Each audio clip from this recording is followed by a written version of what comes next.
Ang kwentong ating itatampok. Kakamamatay lang ng tatay ko. Nag-iwan ng AE 1.5 bilyon. Nanlumo ako sa sakit. Pero pinilit pa rin ng asawa ko na i-cremate si Itay bago magtanghali. Nang alisin ng taga-punyeralya ang kamay niya, sumigaw ito. Tumawag kayo ng pulis. Dapit hapon sa Maynila. Malamig na ambon ang bumabagsak kasabay ng hanging habagat. Ang hangin mula sa may Ayala Alabang Village ay dumadampi sa mga lumang puno ng akasya. Ginagawang kulay abo at malamig ang paligid. Sapat lang para gustuhin mong umuwi na. Ngunit hindi sapat para malaman na sa loob mismo ng tahanan mo ay may namumuong bagyo. Ako si Celestine Roxas, 34 na taong gulang. Kung titingnan mula sa labas, aakalain ng marami na ipinanganak ako sa Karangyaan. Ako ang nag-iisang anak ni Don Ricardo Roxas, ang chairman ng Roxas Prime Holdings. Ang aking ama ay mayaman, kilala, at may awtoridad na kahit sino ay mapapaayos ng kwelyo kapag kaharap siya. Pero para sa akin, hindi siya ang malamig na chairman na isinusulat sa mga diaryo. Siya ang lalaking nabiyudo noong ako'y 8 anyos pa lamang. Mag-isang pinalaki ang kanyang anak na babae sa lumang mansyon sa Ayala Alabang. Hindi marunong yumakap si Itay. Lalong hindi marunong magsalita ng matatamis. Noong bata ako at nilalagnat, magdamag siyang uupo sa tabi ng kama ko pero ang sasabihin lang, inumin mo ang gamot, hindi ka gagaling sa pag-iyak. Dati, sinisisi ko si Itay sa pagiging seryoso niya. Nang lumaki ako, doon ko lang naintindihan. May mga taong nagmamahal sa salita. Pero si Itay, minahal ako sa pamamagitan ng tahimik na pagsangga sa lahat ng unos. Hindi ko sinundan ang yapak niya. Habang gusto niyang mag-aral ako ng business administration, pinili ko ang fine arts. Mas nahumaling ako sa paggawa ng palayok, pagpipinta, at sa mga bagay na makukulay. Kaysa sa mga financial report, hindi siya masaya, pero hindi niya ako pinilit. Sinabi niya lang na kahit anong landas ang piliin ko, wag akong papayag na akayin ako ng iba, na parang isang bata. Natawa ako noon. Inisip kong, nag-aalala lang siya ng sobra. Minsan talaga sa buhay, akala nating mga bata, alam na natin ang lahat, hanggang sa madapa tayo. At malaman na, ang alam nating lahat ay kasing nipis lang ng tissue sa isang karinderya. Pinakasalan ko si Paulo Gomez matapos ang 3 taong relasyon. Mas matanda siya sa akin ng 4 na taon, galing sa isang simpleng pamilya, at nagtatrabaho sa sales department ng isang maliit na kumpanya. Noong araw ng kasal namin, marami ang nagbulungan na pinakasalan niya ako para makapasok sa isang mayamang pamilya. Narinig ko iyon pero binaliwala ko. Naniniwala akong hindi dapat sukatin ng pera ang pag-ibig. Matapos ang kasal, si Paulo ay tumira sa amin. Hindi tumutol si Itay. Tinitigan niya lang si Paulo ng matagal at sinabing, sa loob ng bahay na ito, hindi ko kailangan yumuko ka. Ang kailangan ko lang ay mamuhay ka ng matuwid. Noon, tumango si Paulo nang may buong paggalang na kahit sino ay maaawa. Tinawag niyang Itay ang ama ko. Sa umaga, nagtitimpla siya ng kape. Sa hapon, kinukumusta ang gamot sa high blood. Sa gabi, kapag nakitang gabi na umuwi si Itay, siya mismo ang nagiinit ng sabaw. Sa harap ng ibang tao, palagi niyang inilalagay ang kamay niya sa likod ko. Malambing ang boses. Pagod ka na. Ako na ang bahala. Naniwala ako sa pangungusap na iyon, na parang paniniwala ko na sisikat ang araw pagkatapos ng umaga. Ang biyenan kong babae ay si Aling Teresita Gomez, taga Pampanga, na lumipat sa amin wala pang 3 buwan matapos ang kasal. Sabi niya, malungkot daw sa dati niyang bahay, at si Paulo lang ang nag-iisang anak niya. Gusto niyang mapalapit sa anak at apo. Hindi ko magawang tumanggi. Siya pa rin ang biyenan ko. At bilang manugang, inisip ko na, kung makakapagtimpi ako, magiging payapa ang bahay. Hindi si Aling Teresita yung tipo na sumisigaw at nag-iiskandalo.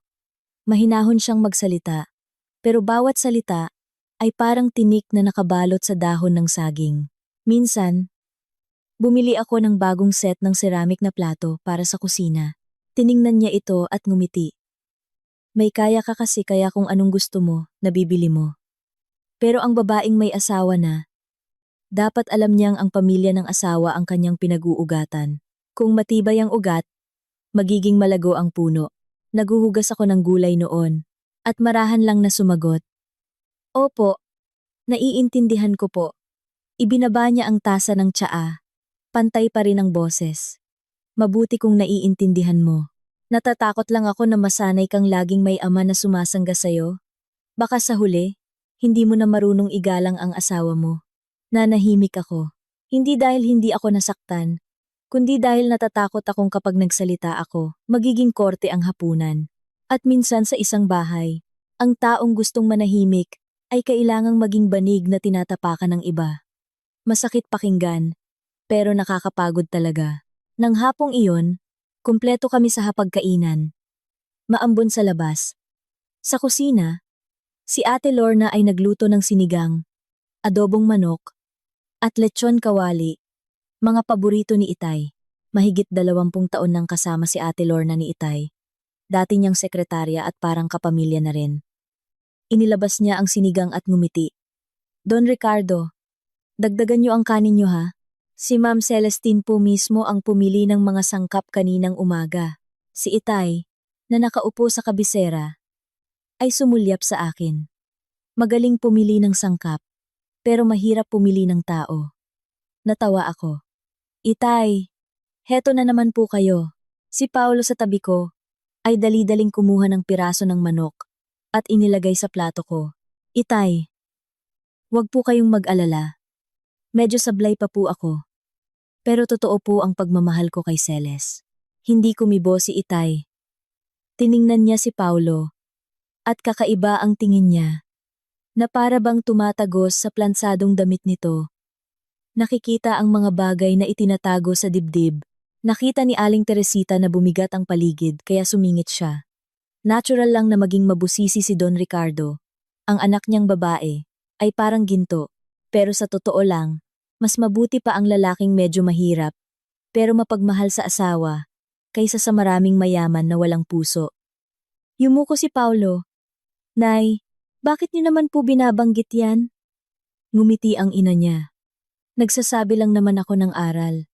Tayo ngayon ay iisang pamilya na. Ang kayamanan ay para rin sa kapakanan ng mga anak at apo. Hindi ko gaanong pinansin, pero si Itay, ibinaba niya ang kanyang kubyertos. Ang biyaya ay wala sa kayamanan. Nasa puso ng tao. Dahil sa sinabing iyon, natahimik ang buong mesa. Ngumiti si Paulo. Nang pilit at uminom ng tubig, nakita kong umilaw ang screen ng cellphone niya.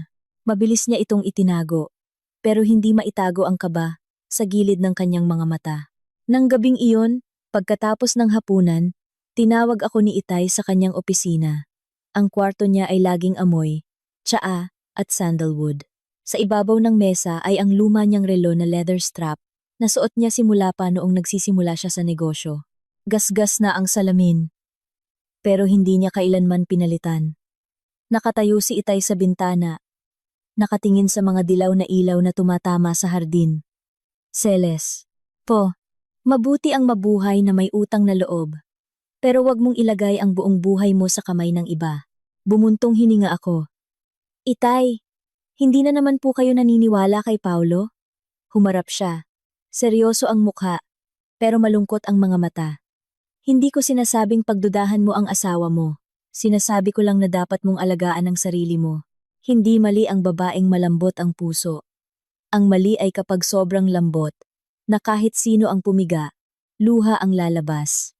Nagkunwari akong nagtatampo. Itay naman, parang ang tanga-tanga ko naman po. Ngumiti siya ng bahagya. Bihira akong makita si Itay na ngumiti ng ganoon. Hindi ka tanga. Masyado ka lang mapagtiwala. Hindi ko lubusang naintindihan ang sinabi niya. Inisip ko na tumatanda na si Itay kaya palagi na lang siyang nag-aalala. Hindi ko alam na may mga paalala na hindi dahil sa takot sa malayong hinaharap, kundi dahil nakikita na nila ang tinik na nasa harapan na mismo ng pinto. Mga 11 ng gabi.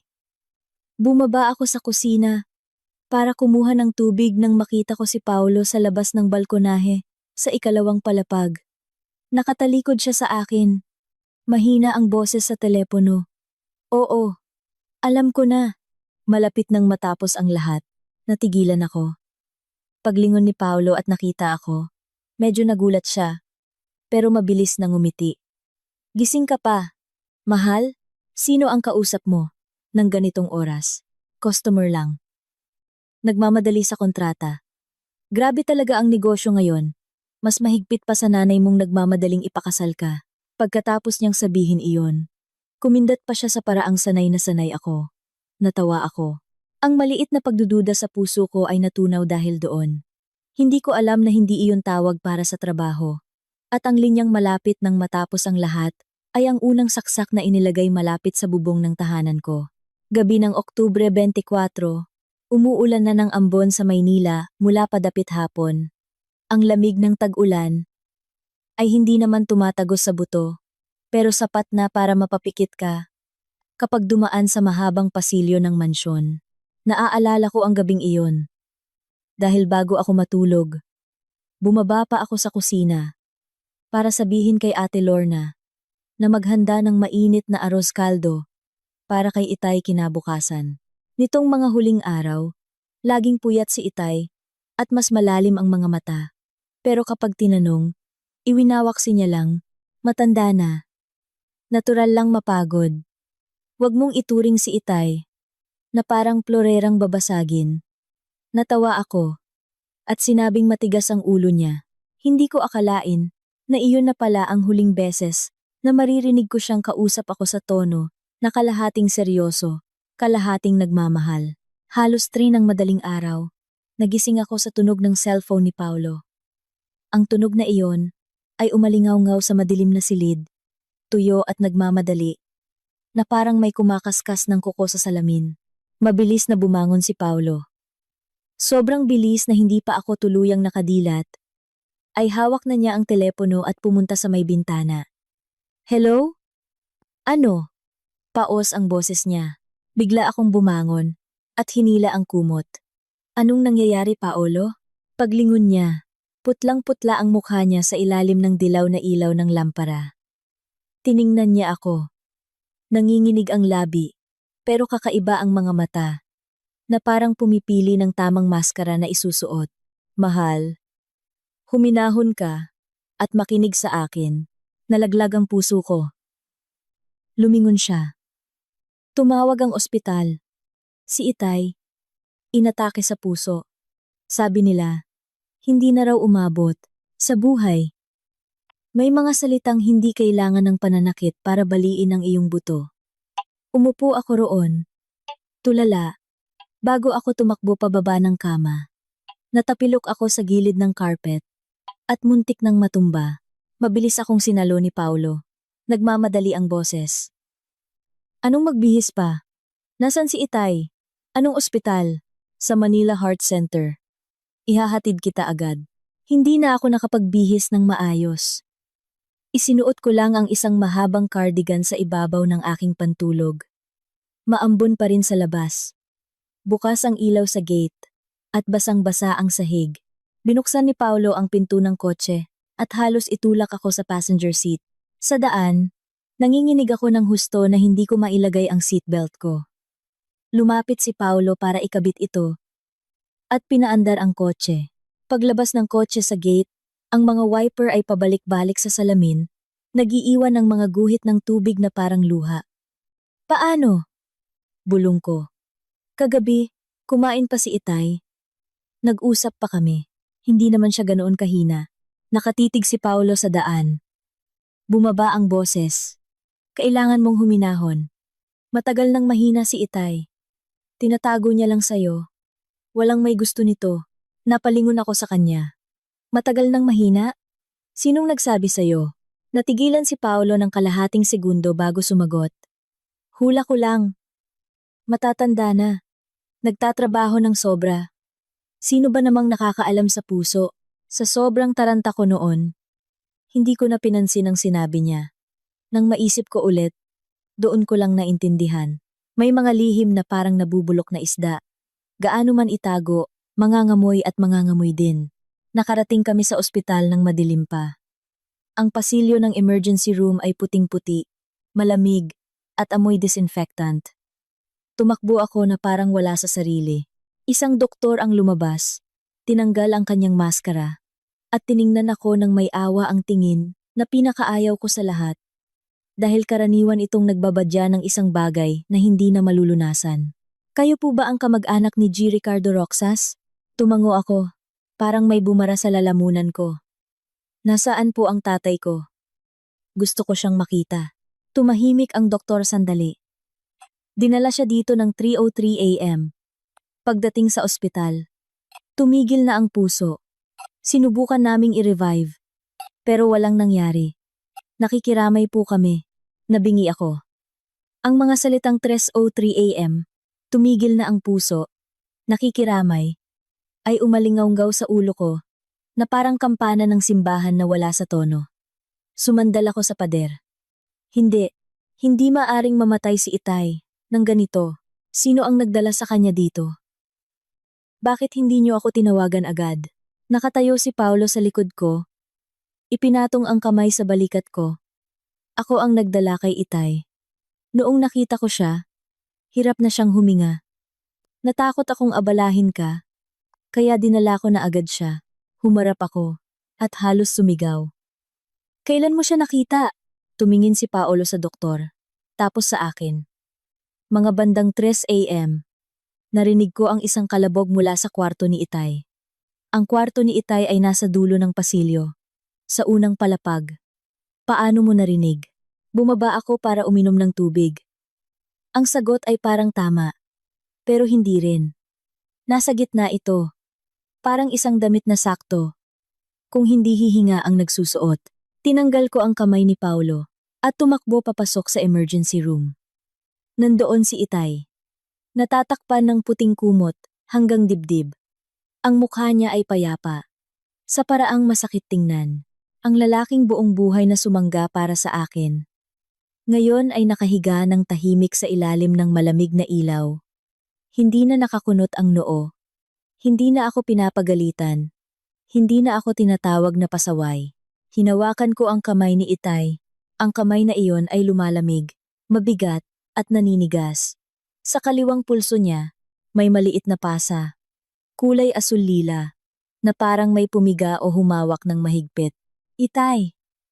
Sigaw ko, basag ang boses. Itay! Imulat mo ang mga mata mo. Si Celesto. Walang sumagot. Pumasok si Paulo, at marahan akong hinila. Mahal, wag mo nang tingnan. Hindi mo kakayanin. Tinabig ko ang kamay niya. Wag mo akong hawakan. Noong sandaling iyon, may mga yabag na nagmamadali sa labas. Si Aling Teresita ay lumitaw sa pasilyo. Nakasuot ng madilim na bestida. May dalang isang itim na bag. Nakita ko ang gilid ng bag na bukas. At sa loob ay may mga nakatuping damit panluksa na itim. May kumirot sa puso ko na kakaiba. Lumapit siya at niyakap muna si Paulo bago humarap sa akin. Celes, anak, kailangan mong magpakatatag. Wala na siya. Kung magkakasakit ka, sino ang mag-aayos ng burol ni Itay? Tiningnan ko siya. Nanuyo ang mga luha. Paano po kayo nakarating agad dito? Nay, natigilan siya at bumuntong hininga. Tinawagan ako ni Paulo. Kinutuban ako kaya naghanda na ako ng ilang bagay. Kapag may burol, mahirap ang kulang-kulang. Kawawa ang namatay. Mukhang makatwiran. Pero sa gabing maulan, nakararating lang ng balita ng pagkamatay ni Itay. Ang bag ng damit panluksa na iyon ay nagparamdam sa akin ng mas matinding lamig kaysa sa sahig ng ospital. Gusto ko pang magtanong, pero umiikot na ang ulo ko. Ang boses ng doktor, ni Paulo, ni Aling Teresita, ang tunog ng gulong ng stretcher sa labas ng pasilyo, ay naghalo-halo. Ang lahat ay naging puti. Naaalala ko lang na kumapit ako sa gilid ng kama. Sinusubukang tingnan si Itay sa huling pagkakataon. Ang pasa sa pulso niya ay paulit-ulit na lumilitaw sa isip ko. Maliit lang, pero kitang-kita. At masakit. Yumuko si Paulo sa tabi ko. Pagod ka na, mahal. Hayaan mo, ako na ang bahala sa lahat. Umiling ako. Hindi. Dito lang ako kay Itay. Pero nanlambot ang mga binti ko. Parang may humigop ng lahat ng dugo sa katawan ko. Bago ako mawalan ng malay, narinig ko ang boses ni Paulo. Malapit. Pero hindi na kasing lambing tulad ng dati. Iuwi niyo na siya. Kapag mas matagal siya dito, mas magiging komplikado. Ang salitang iyon ay nalunod sa tunog ng ulan sa labas ng bintana at ako'y bumagsak sa gitna ng pasilyo ng ospital sa amoy ng malamig na disinfectant at sa pakiramdam na ang kamay ni Itay ay tuluyan ng dumulas mula sa aking kamay. Nagising ako sa sarili kong silid tulugan. Bahagyang nakasara ang mga kortina at ang liwanag ng umaga ay sumisilip sa siwang. Masakit ang ulo ko. Sa unang ilang segundo, wala akong maalala. Tapos, may narinig akong tunog ng funeral music mula sa ibaba. Patay na si Itay. Bumangon ako. Nanginginig ang mga binti. Pagbukas ko ng pinto, sumalubong sa akin ang amoy ng kandila at mga bulaklak. Humawak ako sa rehas at bumaba. Ang sala namin, kung saan kagabi lang ay may hapunan pa ng adobong manok, ay naging isang burol na. Nakalagay ang larawan ni Itay sa itaas. At ang kabaong ay nasa gitna mismo ng bahay. Napakabilis. Sobrang bilis na nanlamig ang puso ko. Si Paulo ay nakatayo sa tabi ng mga taga-punerarya. Nakaitim na polo. Hawak ang cellphone. Nang makita niya ako, mabilis siyang lumapit. Celes, bakit ka bumaba? Mahina ka pa. Tumingin ako diretso sa kabaong. Kailan pa nakauwi si Itay? Kaninang madaling araw. Inayos ko na lahat. Nawalan ka ng malay. Hindi ko pwedeng hayaang manatili si Itay sa malamig na ospital. Inayos mo lahat? Sino ang nagsabi sa iyong magdesisyon ka? Natigilan si Paulo, tapos lumambing ang boses. Asawa mo ako, Celes. May problema sa pamilya. Kung hindi ako ang tatayo, sino? Sa tabi ng altar, si Aling Teresita ay nakasuot ng damit pang simba. May hawak na rosaryo. Nagbubulong-bulong siya. Pero ang mga mata niya ay laging sumusulyap sa orasan. Ang tingin na iyon ay hindi tingin ng nagluluksa. Parang takot na mahuli sa isang bagay. Lumapit ako sa kabaong. Gusto kong makita ang mukha ni Itay. Agad akong hinawakan ni Paulo sa balikat. Wag, Celes. Kakagaling mo lang sa himatay. Gusto kong makita ang tatay ko. Nagulat ako sa sarili kong boses. Hindi na ito boses ng isang anak na babae, kundi ng isang taong malapit ng pagkaita ng huling pagkakataon na makita ang kanyang ama. Hinigpitan ni Paulo ang hawak sa akin. Marahan pero sapat para sumakit. Makinig ka sa akin, Celes. Sabi ng matatanda, bawal patatakan ng luha ang salamin ng kabaong ni Itay habang nakaburol, dahil baka hindi matahimik ang kaluluwa niya. Tiningnan ko siya ng diretsyo. At sino ang nagpasyang i-cremate agad si Itay? Ibinaba ni Aling Teresita ang rosaryo. Ako ang nagpatawag ng kilalang master mula sa Quiapo.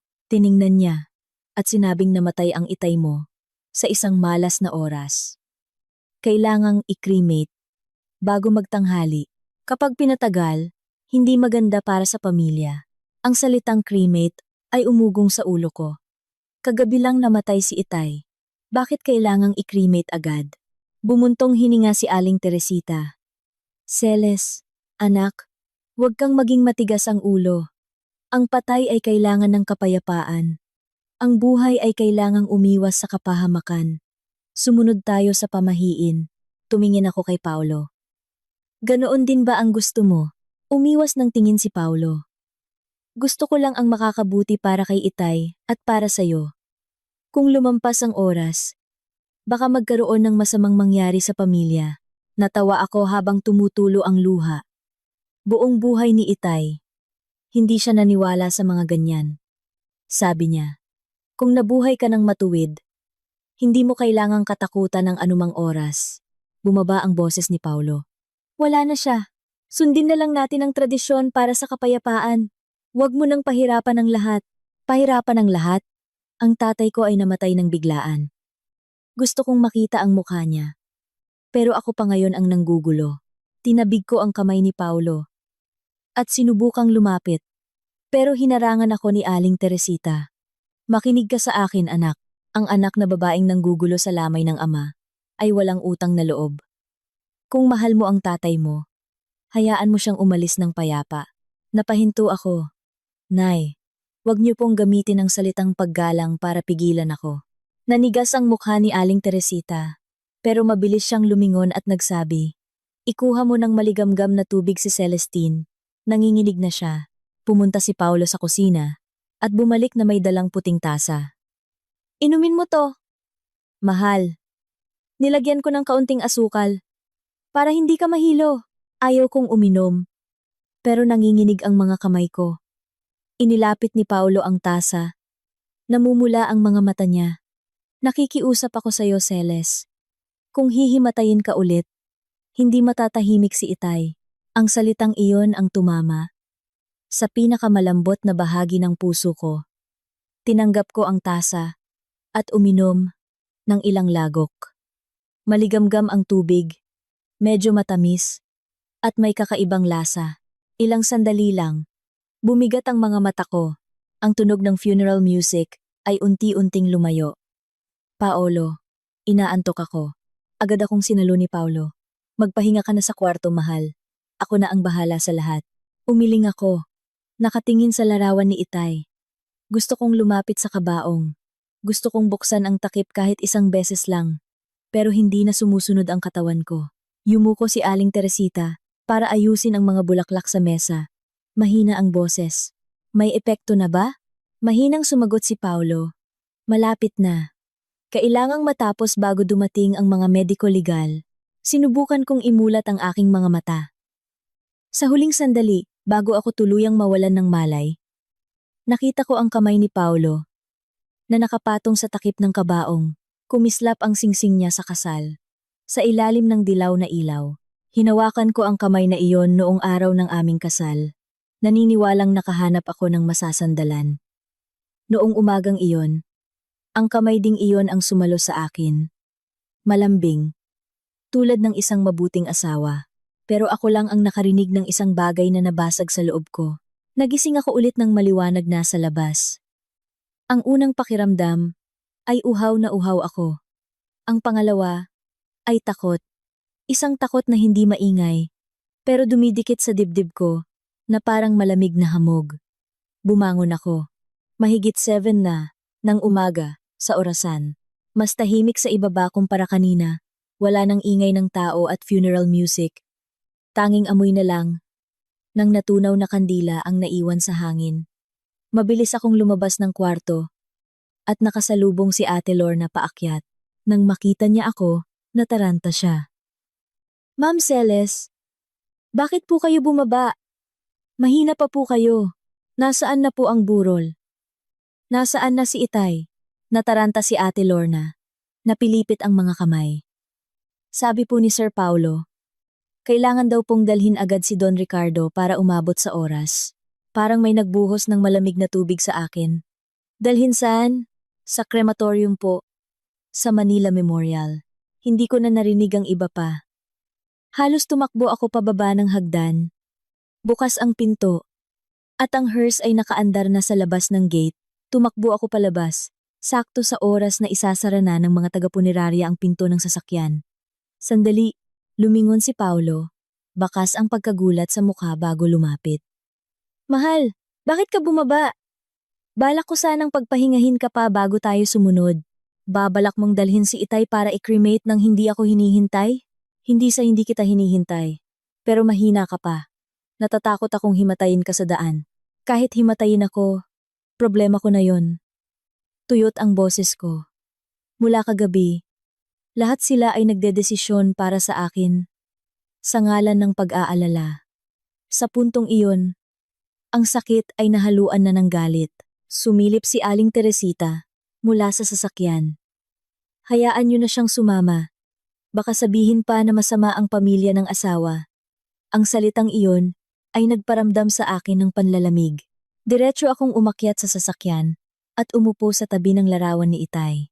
Ang larawan ay kuha noong nakasuot siya ng kulay abong suit. Nakatingin sa gilid, seryoso pero mainit ang mga mata. Niyakap ko ang frame. Nanginginig ang mga kamay. Umandar ang sasakyan.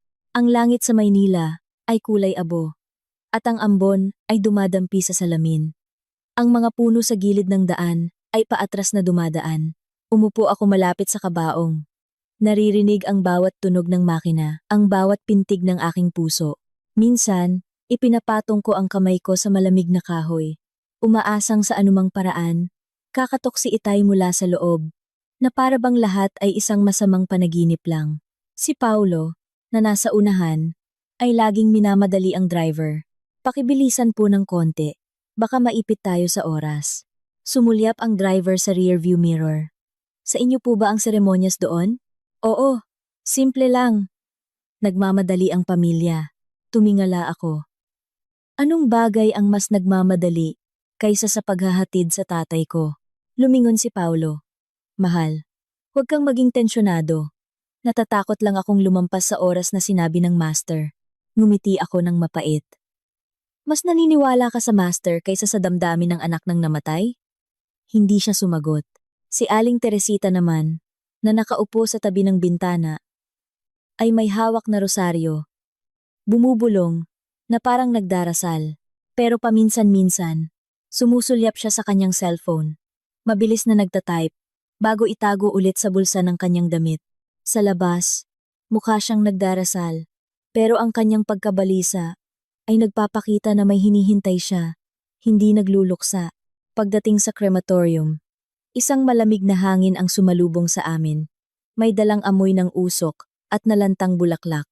Ang lugar na iyon ay laging may pakiramdam na nasa gitna. Hindi na mundo ng mga buhay, hindi pa rin mundo ng mga patay. Ang mga tao ay pumupunta dito para ihatid ang kanilang mga mahal sa buhay sa huling pagkakataon. At lahat ay nagsasalita ng mahina, na parang natatakot na istorbohin ang katahimikan ng mga kaluluwa. Lumabas ang ilang staff ng punerarya para tumulong. Isang lalaki ang nagtanong. Gusto po ba ng pamilya na magkaroon ng huling pagtingin at maikling seremonya? Hindi pa ako nakakasagot ng sumingit si Paulo. Masyadong maraming seremonya. Simple lang po sa amin. Namatay ang matanda sa masamang oras. Tumingin ako sa kanya. Sobrang gulat na nakalimutan ko ang lahat. Masyadong maraming seremonya? Tinawag mong masyadong maraming seremonya ang paghahatid sa tatay ko? Nataranta si Paulo. Hindi iyon ang ibig kong sabihin. Ako lang. Sir Paulo. Isang boses ng matandang lalaki ang tumawag mula sa likuran. Lumingon ako. Isang lalaking nasa 60s. Payat. Nakasuot ng madilim na jacket. Ang mabilis na lumalapit sa amin. Nakilala ko siya agad. Si Mang Julian. Si Mang Julian, ang nag-aayos ng mga namatay. Maraming taon na ang nakalipas. Noong namatay ang nanay ko, siya ang tumulong sa pamilya namin na ayusin ang lahat. Mula noon, nanatili silang magkaibigan ni Itay. Dahil minsan, tinulungan ni Itay si Mang Julian sa pampagamot ng anak nito. Yumuko si Mang Julian sa harap ng larawan ni Itay. Namumula ang mga mata. Huli ko nang nalaman ang balita, kaya nagmamadali akong pumunta. Malaki ang utang na loob ko kay Don Ricardo. Hayaan niyo akong ayusin siya sa huling pagkakataon. Nang marinig iyon, namutla si Paolo. Humakbang siya paharap. Naku, Mang Julian, hindi na po kailangan. Naayos na po namin lahat. Matigas na ang mga kamay at paa ng namatay. Hindi na magandang galawin pa. Tumingala si Mang Julian. Matalas ang mga mata. Ang mga buhay ay may utang na loob at pagmamahal. Bakit ang patay? Natatakot kayong galawin. Para sa isang disenteng pamamaalam, sumingit si Aling Teresita. Pilit ang ngiti.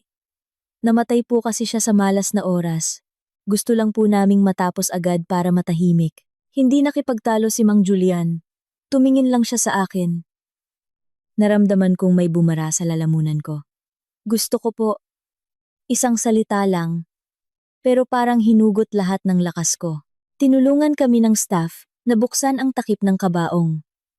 Lumapit ako. Nanlalambot ang mga tuhod. Nandoon si Itay.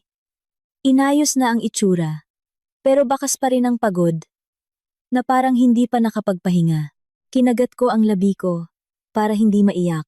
Ayokong may gumamit na naman ng luha ko para turuan ako kung paano mahalin ang tatay ko. Marahang inayos ni Mang Julian ang kwelyo ni Itay. Hinaplos ang buhok na numipis na. Mahina siyang nagsalita. Nakasara ng mahigpit ang mga kamay ni Don Ricardo. Hayaan niyong ayusin ko para maging maayos. Nang marinig iyon, agad na humakbang ang si Paulo. Hayaan niyo na lang po. Patay na. Matigas na ang kamay. Para saan pa? Ang reaksyon niya ay sobrang-sobra na lahat ng tao sa paligid ay natigilan at napatingin sa kanya. Tumigil din si Mang Julian. Nagbago ang tingin.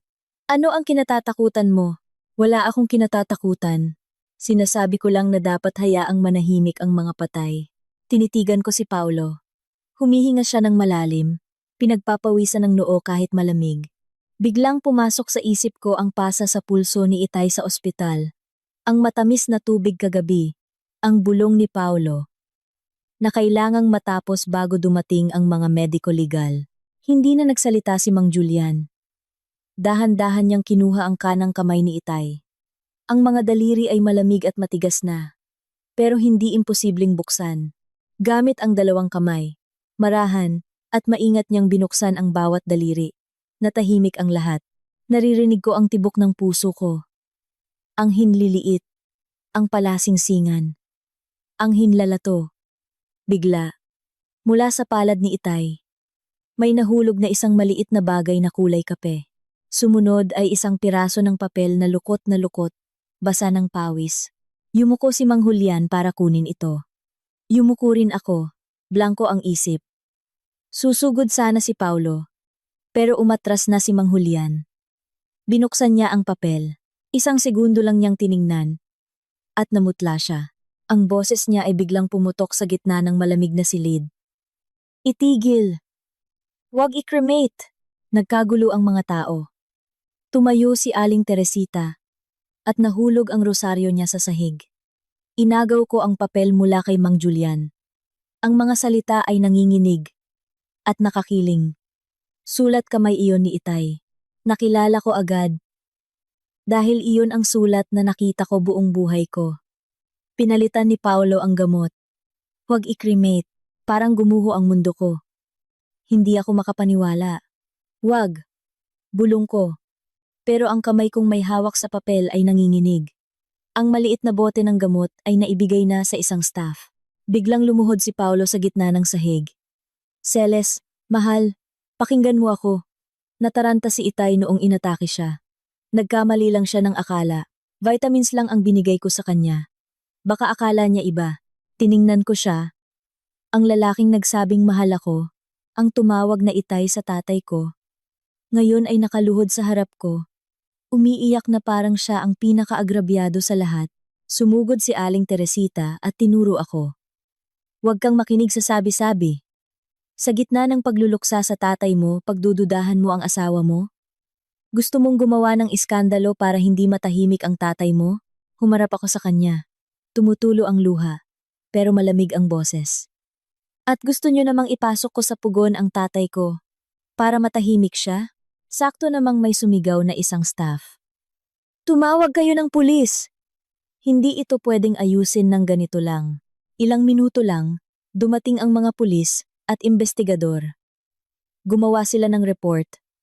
Kinuha ang bote ng gamot at ang sulat, at sinabing kailangang manatili ang bangkay. Para sa autopsy, si Paulo ay dinala sa isang tabi para kausapin. Hindi na siya nakaluhod, pero putlang-putla ang mukha. Isang investigador ang nagtanong sa akin, nakikilala niyo po ba ang sulat kamay sa papel? Tiningnan ko ulit ang mga salita. Bawat nanginginig na letra ay parang kutsilyong humihiwa sa puso ko. Sulat po iyan ng tatay ko. Pagkasabi ko noon, nanlambot ang mga binti ko. Kung hindi ako sinalo ni Mang Julian, marahil ay bumagsak ako sa tabi mismo ng kabaong. Sabi nila, kapag bumagsak ang malaking puno, doon lang malalaman ng damo sa ilalim kung gaano ito kaliit. Noong umagang iyon, hindi lang ako nawalan ng ama, nawalan din ako ng huling piraso ng seguridad sa buhay ko.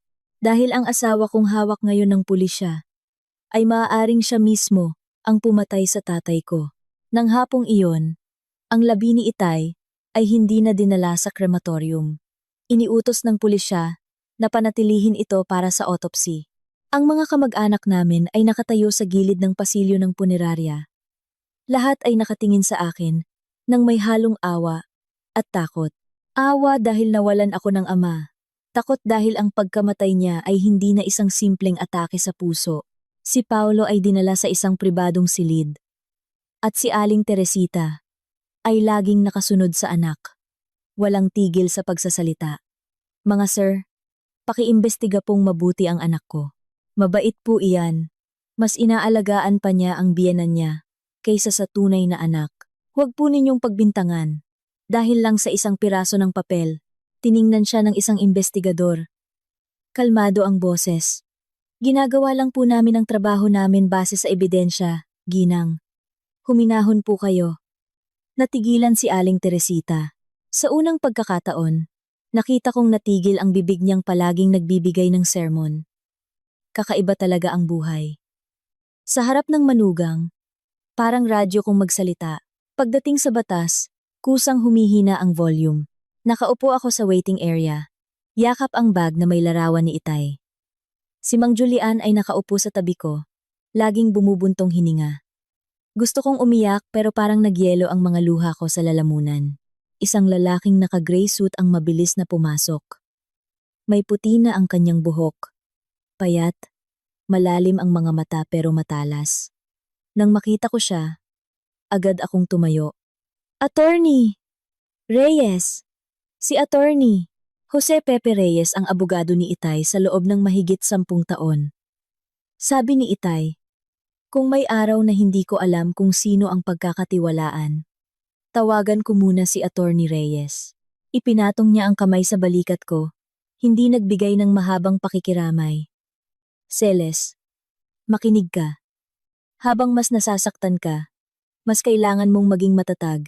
Sinikap ng tatay mo na mag-iwan ng daan para sa katotohanan dahil sa sinabi niya. Kinagat ko ang labi ko. Tama. Kung nagawa pa ni Itay na isulat ang papel na iyon, ibig sabihin, lumaban siya hanggang sa huli. Hindi ako pwedeng bumagsak na parang isang taong yakap lang ang larawan at umiiyak. Nang gabing iyon, iniuwi ako ni Attorney Reyes sa mansyon, pero hindi niya ako hinayaang magkulong sa kwarto. Nagpatimpla siya ng mainit na tsaa kay Ate Lorna at binuksan ang kanyang briefcase sa mismong opisina ni Itay. Kailangan nating balikan ang buong timeline. Umupo ako sa harap niya. Paos ang boses. Ang naaalala ko lang po, sabi ng doktor.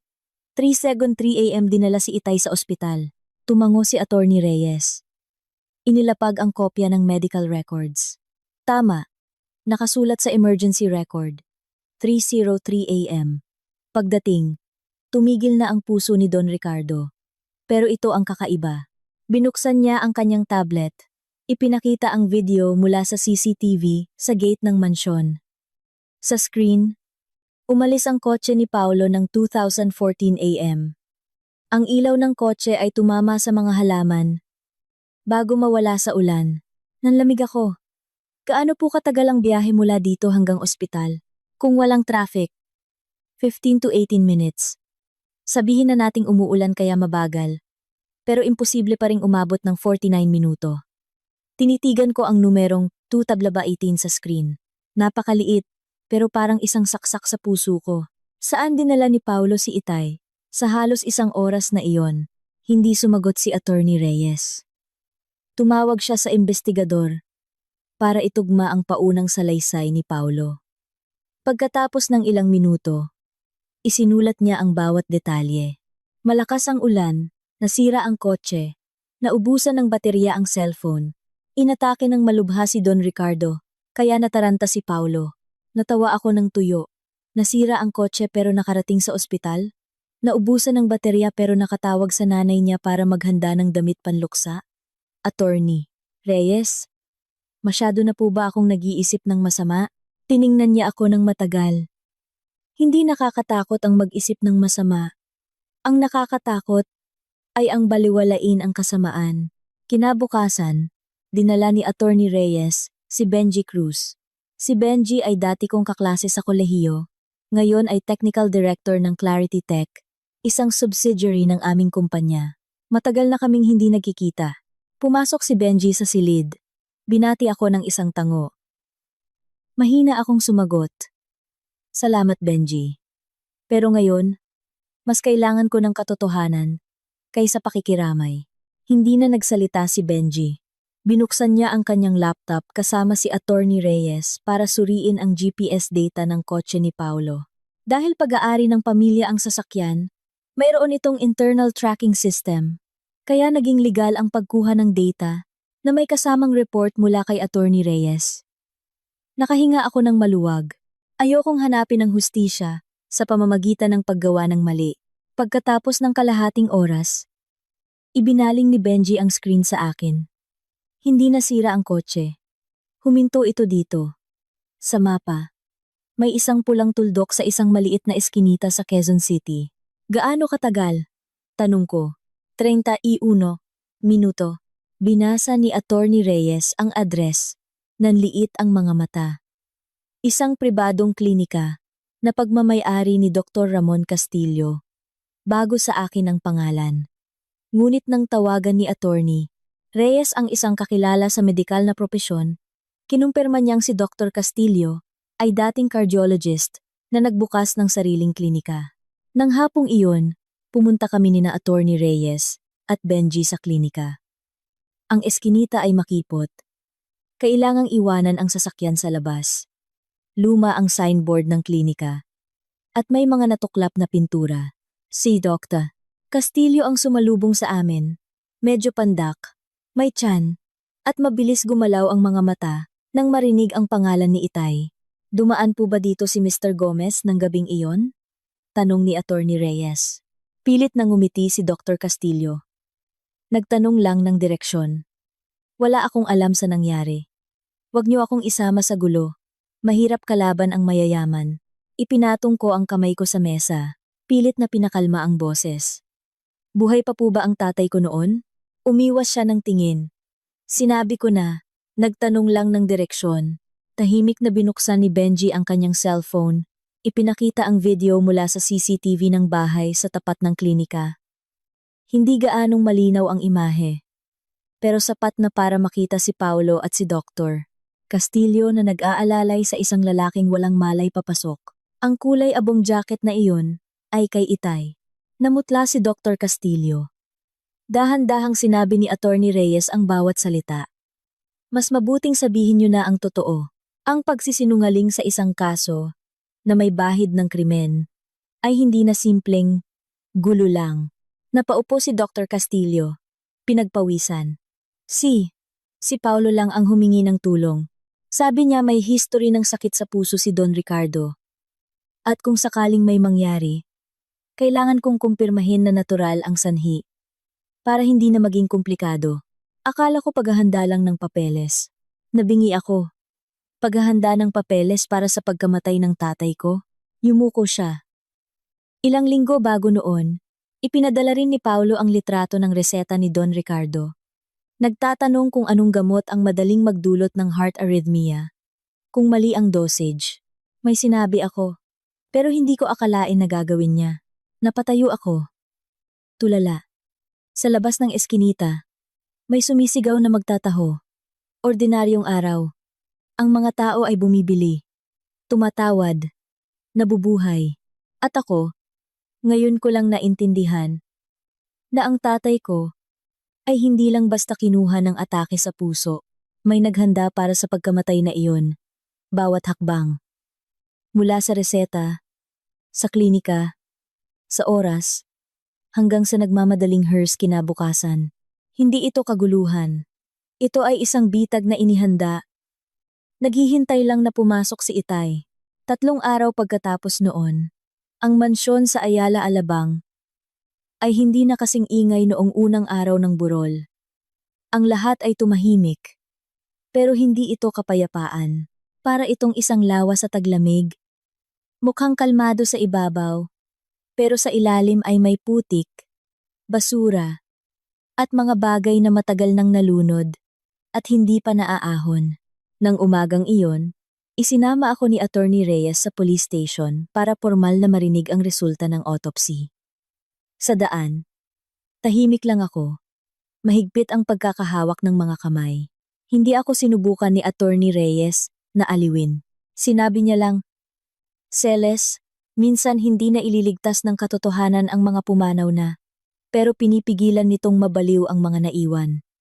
Tumango ako, tuyo ang lalamunan. Sa opisina ng investigador, inilatag niya sa harap ko ang paunang resulta. Mabagal at malinaw niyang sinabi ang bawat detalye. Sa dugo at stomach contents ni G. Ricardo Roxas, may nakitang isang hindi kilalang substance. Ang substance na ito, kapag isinabay sa kanyang gamot sa puso, ay maaaring magdulot ng mapanganib na heart arrhythmia na hahantong sa cardiac arrest. Tumingala ako. Ibig sabihin, nilason po ang tatay ko? Maingat siyang umiling. Hindi pa natin masasabi iyan. Sa ngayon, nakumpirma lang natin na may mapanganib na substance interaction sa katawan ng biktima. Kung paano ito naipasok aksidente o sinadya, at kung sino ang gumawa, kailangan pa ng mas malalim na investigasyon. Ngumiti ako ng mapait. Tama. Ang batas ay hindi emosyonal. Pero minsan, ang pagiging mahigpit nito ang nagpapagising sa isang tao. Ang totoong buhay ay hindi basta-basta na lang magpapakulong ng tao dahil sa galit. Buong buhay ni Itay, malaki ang negosyo niya. Marahil naiintindihan niya iyon kaya nag-iwan siya ng sulat, hindi ng sumpa. Paglabas ng presinto, matagal akong nakatayo sa hagdanan. Ang hangin ay dumadampi sa leeg ko. Malamig. Lumabas si Attorney Reyes. "Kaya mo pa bang tumayo?" Tiningnan ko ang mga sasakyan sa kalsada at sumagot, "Kaya ko pong tumayo, pero hindi ko kayang magkunwaring wala akong alam." Nang hapon na iyon, ibinalik sa amin ang labi ni Itay para sa isang tunay na burol. Ngayon, wala nang pagmamadali. Wala nang pwedeng gumamit ng dahilan na malas na oras. Muling inilagay ang larawan ni Itay sa sala, pero iba na ang hangin. Ako mismo ang pumili ng paborito niyang kulay abong suit. Ako ang nagpalit ng tubig sa altar. Ako ang nag-ayos ng mga puting krisantemo. Si Ate Lorna, na nakatayo sa tabi ko, ay namumula ang mga mata. "Ma'am Celes, ako na po." Umiling ako. Kailangan ko pong gawin to. Kung hindi ko gagawin ngayon, habang buhay ko itong pagsisisihan. Nang buksan ang kabaong para sa huling pagtingin, matagal akong nakatayo sa tabi ni Itay. Ang mukha niya ay malamig na, pero ang pagiging seryoso ay naroon pa rin. Yumuko ako at bumulong. "Itay, wag po kayong mag-alala. Medyo mabagal akong makaintindi. Pero hindi po ako ganoon katanga para hayaan silang tapakan ang pagkamatay niyo. Hindi ako humagulgol. Tulad ng mga nakaraang araw, ang sakit ay lumipas na. Ang gulat ay naging isang bato sa puso ko. Siguro iyon ang sandali na nagsimula akong tumanda, sa paraang walang sino man ang may gusto." Pagkatapos ng burol, unti-unting umuwi ang mga kamag-anak. Nang gabing iyon, ang sala ay kami na lang ni Ate Lorna, ni Attorney Reyes, at ng ilang malalapit na kaibigan. Naroon din si Paulo, nakaitim na damit, mukhang pagod. Si Aling Teresita ay nakaupo sa tabi ng anak. Paminsan-minsan ay sumisinghot na parang siya ang pinakaagrabyado. Inilapag ni Attorney Reyes ang kanyang briefcase sa mesa. "Celes, may isang bagay akong kailangang ipahayag ngayon din." Tiningnan ko siya. Tumingala rin si Paulo. Biglang nag-iba ang kislap ng mga mata. Si Aling Teresita naman ay umayos ng upo, na parang naghahanda para sa resulta ng loto. Inilabas ni Attorney Reyes ang isang dokumentong may selyo. "Ito ang legal na huling habilin ni Don Ricardo. Ginawa 3 buwan na ang nakalipas." Natigilan ako.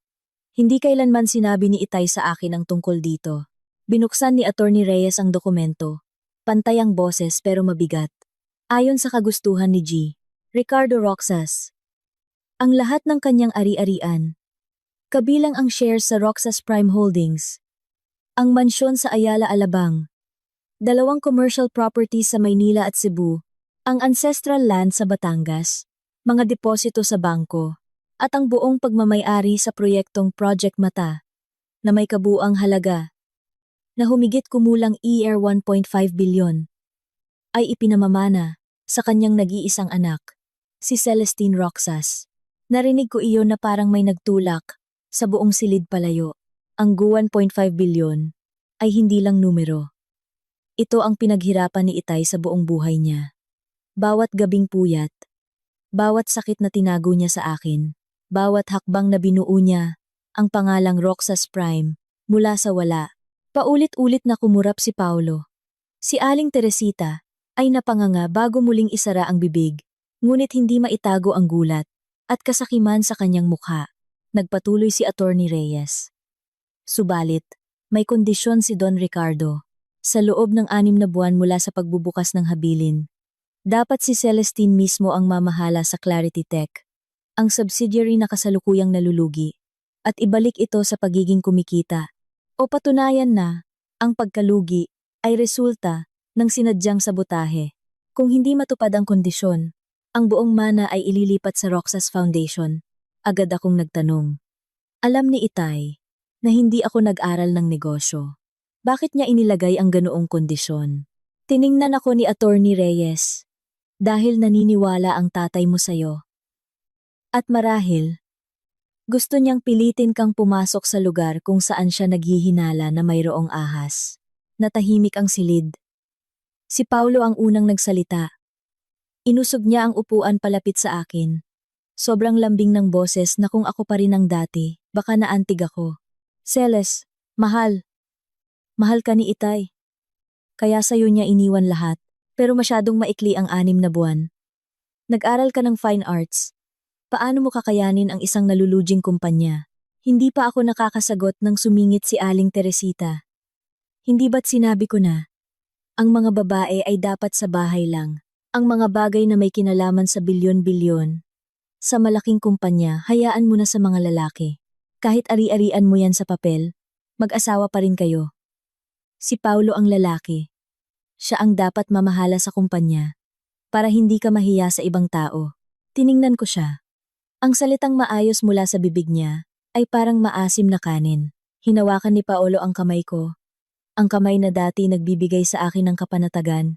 Ngayon ay gusto ko nang alisin agad. Magtiwala ka sa akin, Celes. Wala akong inaagaw sa'yo. Natatakot lang akong mapagod ka. Lokohin ka ng ibang tao. Ibang tao. Muntik na akong matawa. Kung hindi dahil sa sulat sa kamay ni Itay. Baka hanggang ngayon, iniisip ko na ang kalaban ay nasa labas ng bahay. Inalis ko ang kamay ko. Dahan-dahan kong sinabi. Pag-iisipan ko. Malakas na bumuntong hininga si Aling Teresita. Ano pa ang pag-iisipan? Kung sa mag-asawa, mayroon pang pag-aalinlangan na parang sa ibang tao. Anong klaseng pagsasama iyan? Tinitigan ko silang mag-ina. Sa isip ko, lumitaw ang matamis na tubig. Ang 49 minutong nawawala. Ang pribadong klinika. Ang sulat ni Itay. At ang resulta ng autopsy. Kakalibing lang ng tatay ko. Pero ang pamilya ng asawa ko ay nagkakalkula na kung paano kukunin ang susi ng yaman niya. Totoo nga ang kasabihan. Parang santo kung magsalita. Pero demonyo ang gawa. Kinabukasan, kulay abo ang langit sa Maynila. Ang mansyon ay mas malamig kaysa karaniwan. Hindi dahil sa hangin, kundi dahil lahat ay nagsasalita ng mahina, na parang takot na magising ang kaluluwa ni Itay na naroroon pa rin. Nakaupo ako sa sala. Sa harap ko ay isang malamig na tasa ng tsaa. Sa altar, mahinang umiindayog ang liwanag ng kandila. Tiningnan ko ang larawan ni Itay.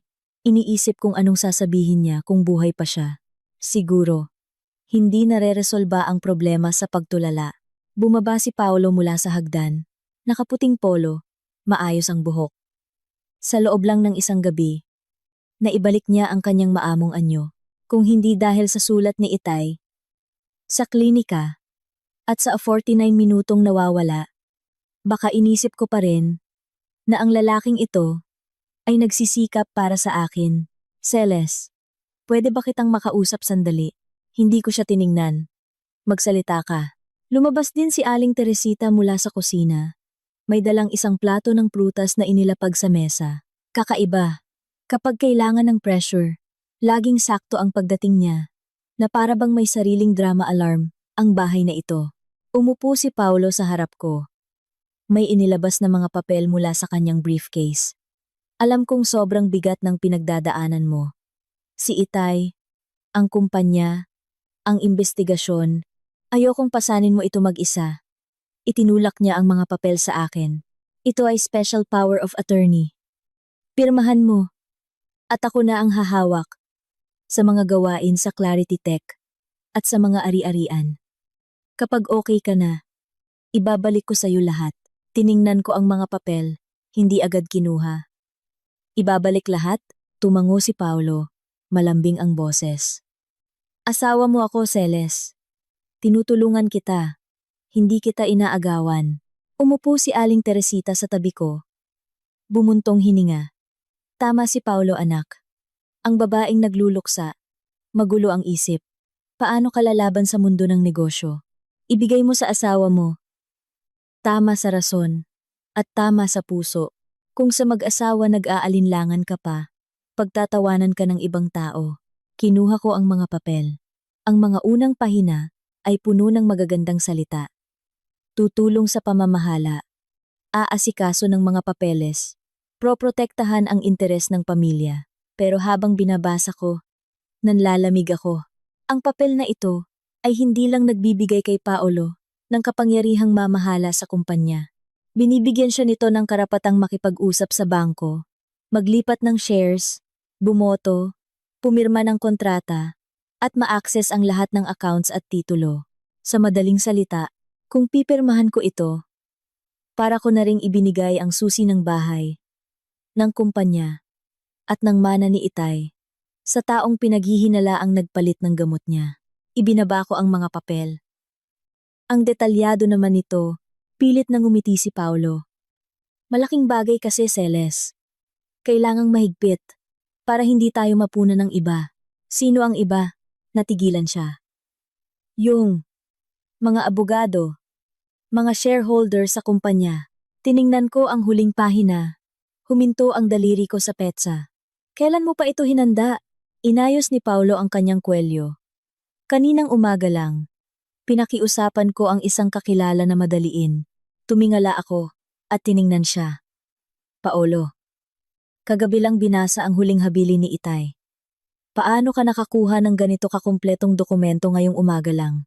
Bumigat ang hangin sa silid. Sumingit si Aling Teresita. Ano ang ibig mong sabihin? Dapat matuwa ka pa nga na nag-iisip nang maaga ang asawa mo. Ang matalinong babae. Marunong sumandal sa asawa. Huwag kang makinig sa iba at sirain ang sarili mong pamilya para pagtawanan ng iba. Humarap ako sa kanya. Nay, palagi niyong binabanggit ang iba. Pero ang taong gustong kunin lahat ng ari-arian ni Itay ay nakaupo mismo sa loob ng bahay na ito. Nagbago ang mukha ni Aling Teresita. Celes, ganyan ka na kung makipag-usap sa biyanan mo? Hindi pa ako nakakasagot nang pumasok si Attorney Reyes mula sa labas. Kasunod niya si Ate Lorna. May dalang isang brown envelope. Mukhang narinig niya ang lahat. Magandang umaga po. Agad na tumayo si Paulo. Attorney Reyes, usapang mag-asawa po ito. Inilapag ni Attorney Reyes ang envelope sa mesa. Kalmado ang boses. Kaya nga usapang mag-asawa, mas kailangang maging malinaw. Sinuri ko ang template ng SPA na ipinadala mo sa isang legal services office. Ang file ay ginawa 5 araw na ang nakalipas mula sa personal computer mo. 5 araw. 5 araw bago mamatay si Itay. Tiningnan ko si Paulo. Sa sandaling iyon, lahat ng kanyang paliwanag ay gumuho na parang basag na plato. Wala nang magandang tunog. Puro matutulis na piraso na lang. Pinaplano mo na akong piliting pumirma bago pa mamatay si Itay. Nagngingit-ngit si Paulo. Hindi kita pinipilit. Naghahanda lang ako kung sakaling may mangyari. Mahina na si Itay. Manugang niya ako. Kailangan kong mag-isip. Natawa ako ng bahagya. Kailan pa naging mahina si Itay na kahit ang anak niya hindi alam? Pero ikaw alam mo, hinampas ni Aling Teresita ang mesa. Tama na. Nagluluksa ang bahay. Pero pinagdududahan mo ang asawa at biyenan mo. Ilang taon si Paulo na tumira dito, Tiniis ang lahat ng sabi-sabi. Nagtiis siya para sa'yo, para sa pamilyang ito. Ngayon napatay na ang tatay mo, at nakuha mo ang lahat, bigla kang nagbago. Babae ka pa naman. Ganyan ka kawalang utang na loob. Sumakay si Paulo. Namula ang mga mata. Oo, ilang taon akong tumira dito. Tiningnan ako ng mga tao na parang palamunin. Para kanino ko tiniis yon? Para sa'yo. Tinawag kong, Itay. Ang tatay mo. Inalagaan bawat gamot niya. Tapos dahil lang sa isang piraso ng papel, tinuturing mo akong kriminal? Tumayo ako. Hawak ko ang mga papel. Nanginginig. Pero ang puso ko ay kalmado. Ang pagtira dito ay hindi kahihiyan, Paolo. Tinitigan ko siya sa mata. Ang pagbenta sa tiwala ng iba, iyon ang kahiyahiya. Nagdilim ang mukha ni Paulo. Pinunit ko ang unang pahina. Ang tunog ng papel ay umalingaw-ngaw sa sala. Tapos ang pangalawa, ang pangatlo. Susugod sana si Aling Teresita para agawin. Pero humarang si Ate Lorna. Hayaan niyo po si Ma'am Celes. Nanlaki ang mata ni Aling Teresita. Katulong ka lang. Nakikialam ka sa usapan ng pamilya ko. Nanginginig si Ate Lorna, pero hindi umatras. Hindi po ako nakikialam.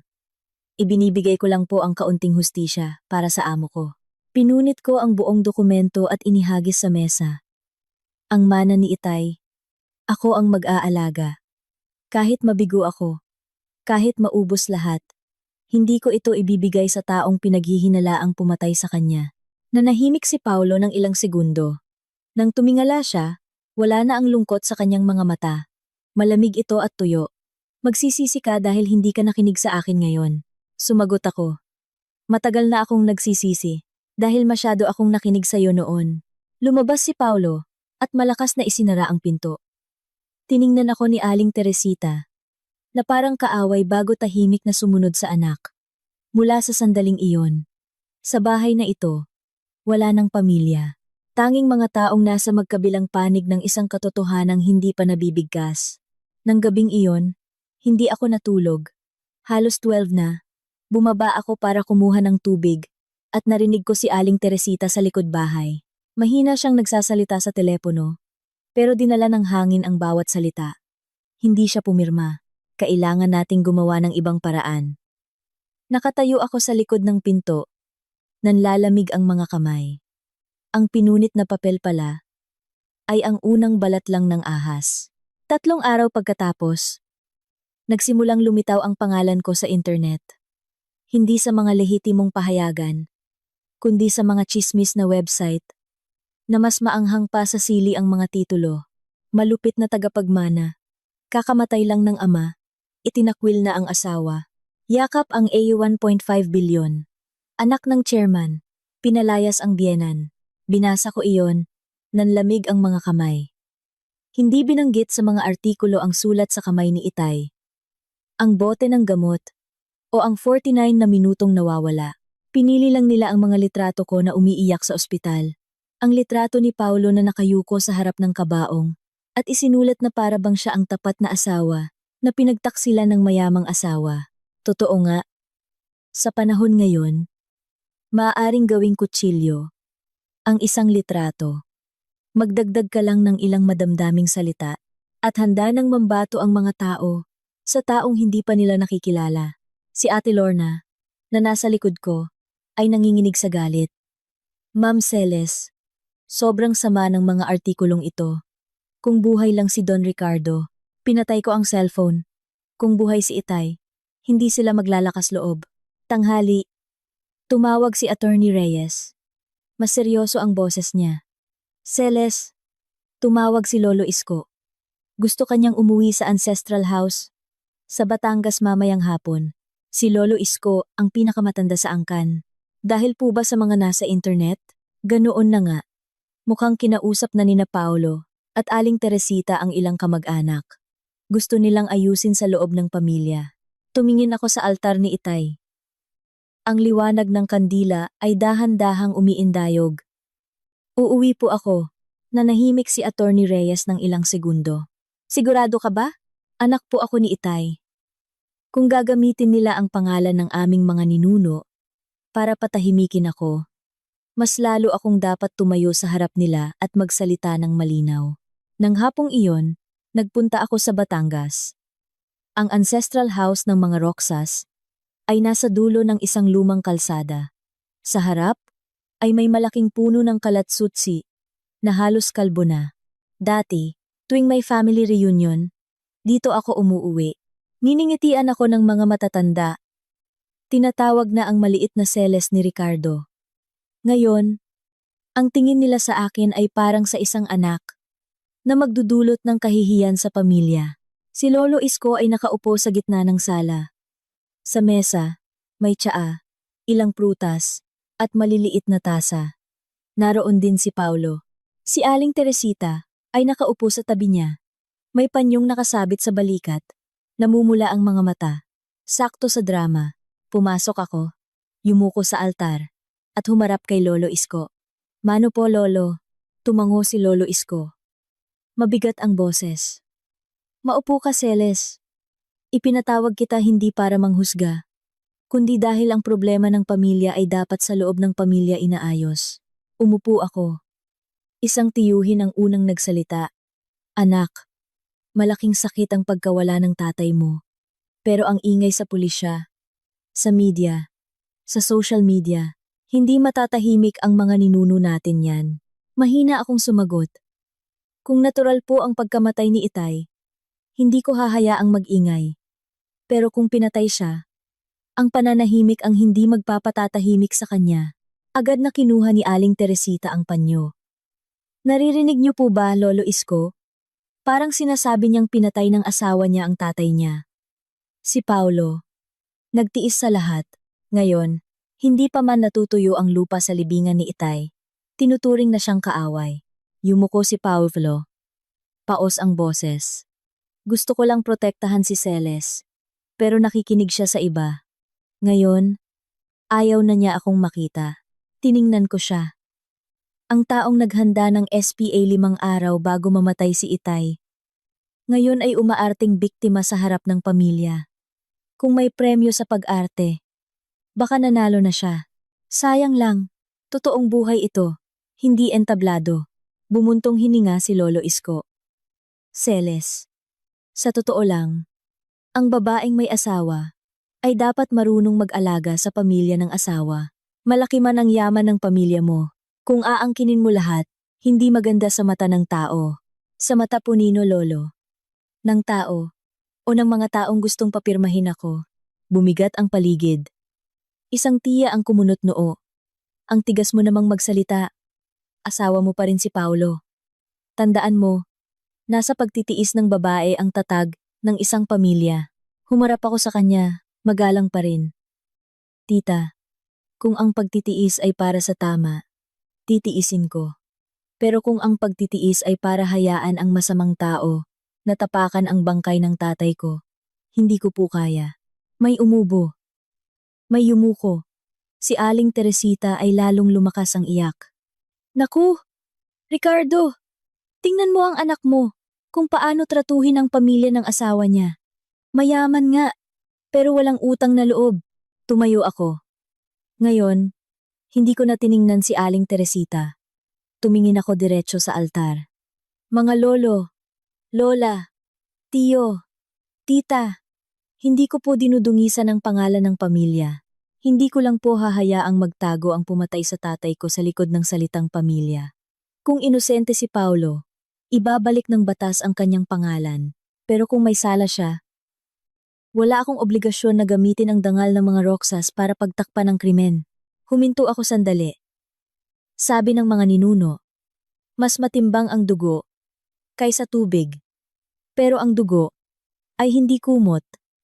Para pagtakpan ang mali, hindi kailangan ng mga ninuno ang mga apo na nagpapanatili ng dangal sa pamamagitan ng kasinungalingan. Dito, kung kayo po, mga tagapakinig, ang pinipilit na manahimik para sa kapakanan ng pamilya, habang ang inyong ama ay may palatandaan na pinaslang, ano ang gagawin ninyo kung nakadama kayo ng koneksyon sa kwento, mangyaring mag-iwan ng like at komento sa ibaba at pakinggan ang susunod. Dahil ang taong nasa likod ng pulong na ito ay maaaring hindi lang miyembro ng pamilya Roxas. Hawak ni Lolo Isko ang tasa ng tsaa. Nanginginig ang kamay. Napansin ko iyon. Ang isang pinuno ng angkan, sa loob ng ilang dekada, ay hindi basta-basta manginginig. Dahil sa ilang salita ng isang apo, mayroong isang bagay sa likod nito. Natapos ang pulong ng mabigat. Unang umalis sina Paulo at Aling Teresita, wala na ang maamong itsura. Naiwan ako. Nagsindi ng isang kandila para kay Itay sa tapat ng altar. Paglabas ko sa bakuran, narinig ko ang boses ni Lolo Isko sa telepono sa likod ng pader. Pinilit ko na siya. Pero matigas talaga ang bata. Huwag mong galawin ang anak ko. Ang utang niya. Hahanapan ko ng paraan para bayaran. Natigilan ako sa ilalim ng puno. Hindi pala lahat ng nagpapayo sa akin na manahimik ay dahil sa pag-aalala sa dangal ng pamilya. Mayroon palang sinasakal. Gamit ang sarili niyang anak. Kinabukasan, maaga akong pumunta sa opisina ng Roxas Prime Holdings. Ang gusaling salamin sa Makati, na dati ay dinadaanan ko lang para dalhan si Itay ng tanghalian o ng mga bagong gawang palayok. Dati, dumadaan ako sa lobby bilang isang anak na bumibisita sa ama. Ngayon, pumasok ako bilang tagapagmana ni Don Ricardo Roxas. Magkaibang magkaiba, tumayo ang receptionist at ngumiti ng magalang, pero may pag-aalinlangan sa kanyang mga mata. Good morning, Ma'am Celes. Tumango ako. Good morning. Dalawang empleyado ang biglang natahimik. Narinig ko ang isang salita na hindi natuloy. Siya yon. Hindi ko sila sinisisi. Sa mata nila, ako lang ang anak ng boss na nag-aral ng fine arts, na paminsan-minsan ay pumupunta sa opisina. Nakangiti, bago umakyat sa opisina ng chairman. Ang mundo ng negosyo ay para sa mga may hawak ng reports, hindi sa mga pumipili ng kulay ng clay. Paglabas ko ng elevator sa 12th floor, naghihintay na si Miss Ocampo, ang hepe ng legal department. Nakasuot siya ng dark blue suit. May tamang ngiti. Ang aga mo. Mula ngayon, kailangan mo ng masanay.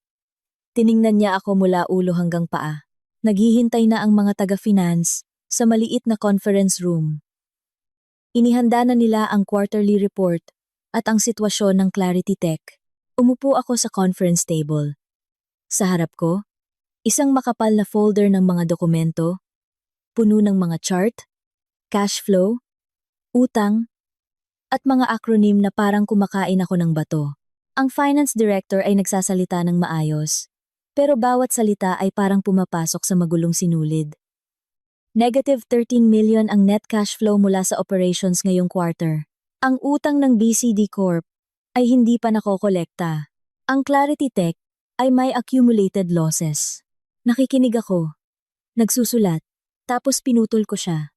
Pakibagalan po. Alin dito ang totoong gastos? At alin ang projection lang? Natigilan ang lahat. Siguro akala nila, uupo lang ako at makikinig. Isang lalaki ang nag-ayos ng salamin. Ma'am, ang utang po ay totoo, pero ang provision for risks ay open pa. Bakit open? Tumingin siya kay Miss Ocampo bago sumagot. Dahil dati, inutos po ng chairman na maghintay para sa karagdagang pagsusuri. Isinulat ko ang mga salitang karagdagang pagsusuri. Bago pala mamatay si Itay, may sinusundan na siyang isang bagay. Tumagal ng halos 2 oras ang meeting. Pag-alis ko, pagod na pagod ako. Pero sa halip na masiraan ng loob, nakaramdam ako ng galit. Hindi sa mga numero, kundi sa sarili ko. Dahil matagal akong nabuhay sa bahay ni Itay, nang hindi alam kung gaano karaming bagay ang kanyang sinasalo mag-isa. Paglabas ko ng conference room, naghihintay si Ate Lorna. Inabutan niya ako ng isang basong tubig. Uminom po kayo, ma'am. Namumutla na kayo. Sumandal ako sa pader at ngumiti ng mapait. Pakiramdam ko, para akong estudyanteng biglang isinalang sa final exam. Bumuntong hininga si Ate Lorna. Alam po ni Don Ricardo na hindi kayo sanay sa mga ito, pero siguro gusto niya pa ring makita niyo. Ate, bago mamatay si Itay, Lagi po ba siyang nasa opisina? Tumango si Ate Lorna. Lumungkot ang mga mata. Sobra po. Minsan, 11:00 na ng gabi, nakikita ko siyang hindi pa umuuwi. Uupo siyang mag-isa sa opisina. Titingnan ang mga libro. Tatawag sa telepono, tapos magagalit. Gaano kalakas. Bumaba ang boses ni Ate Lorna, na parang takot na marinig ng pader. Minsan, narinig ko siyang hinampas ang mesa at sumigaw. Alam kong ninanakawan niyo ang kumpanya. Huwag niyong isipin na dahil matanda na ako. Bulag na ako. Nakasara ang pinto noon. Kaya hindi ko alam kung sino ang kausap niya. Napatayo ako. Tahimik. Ang salitang iyon ang huling piraso na nag-ugnay sa lahat ng aking mga hinala. Hindi namatay si Itay.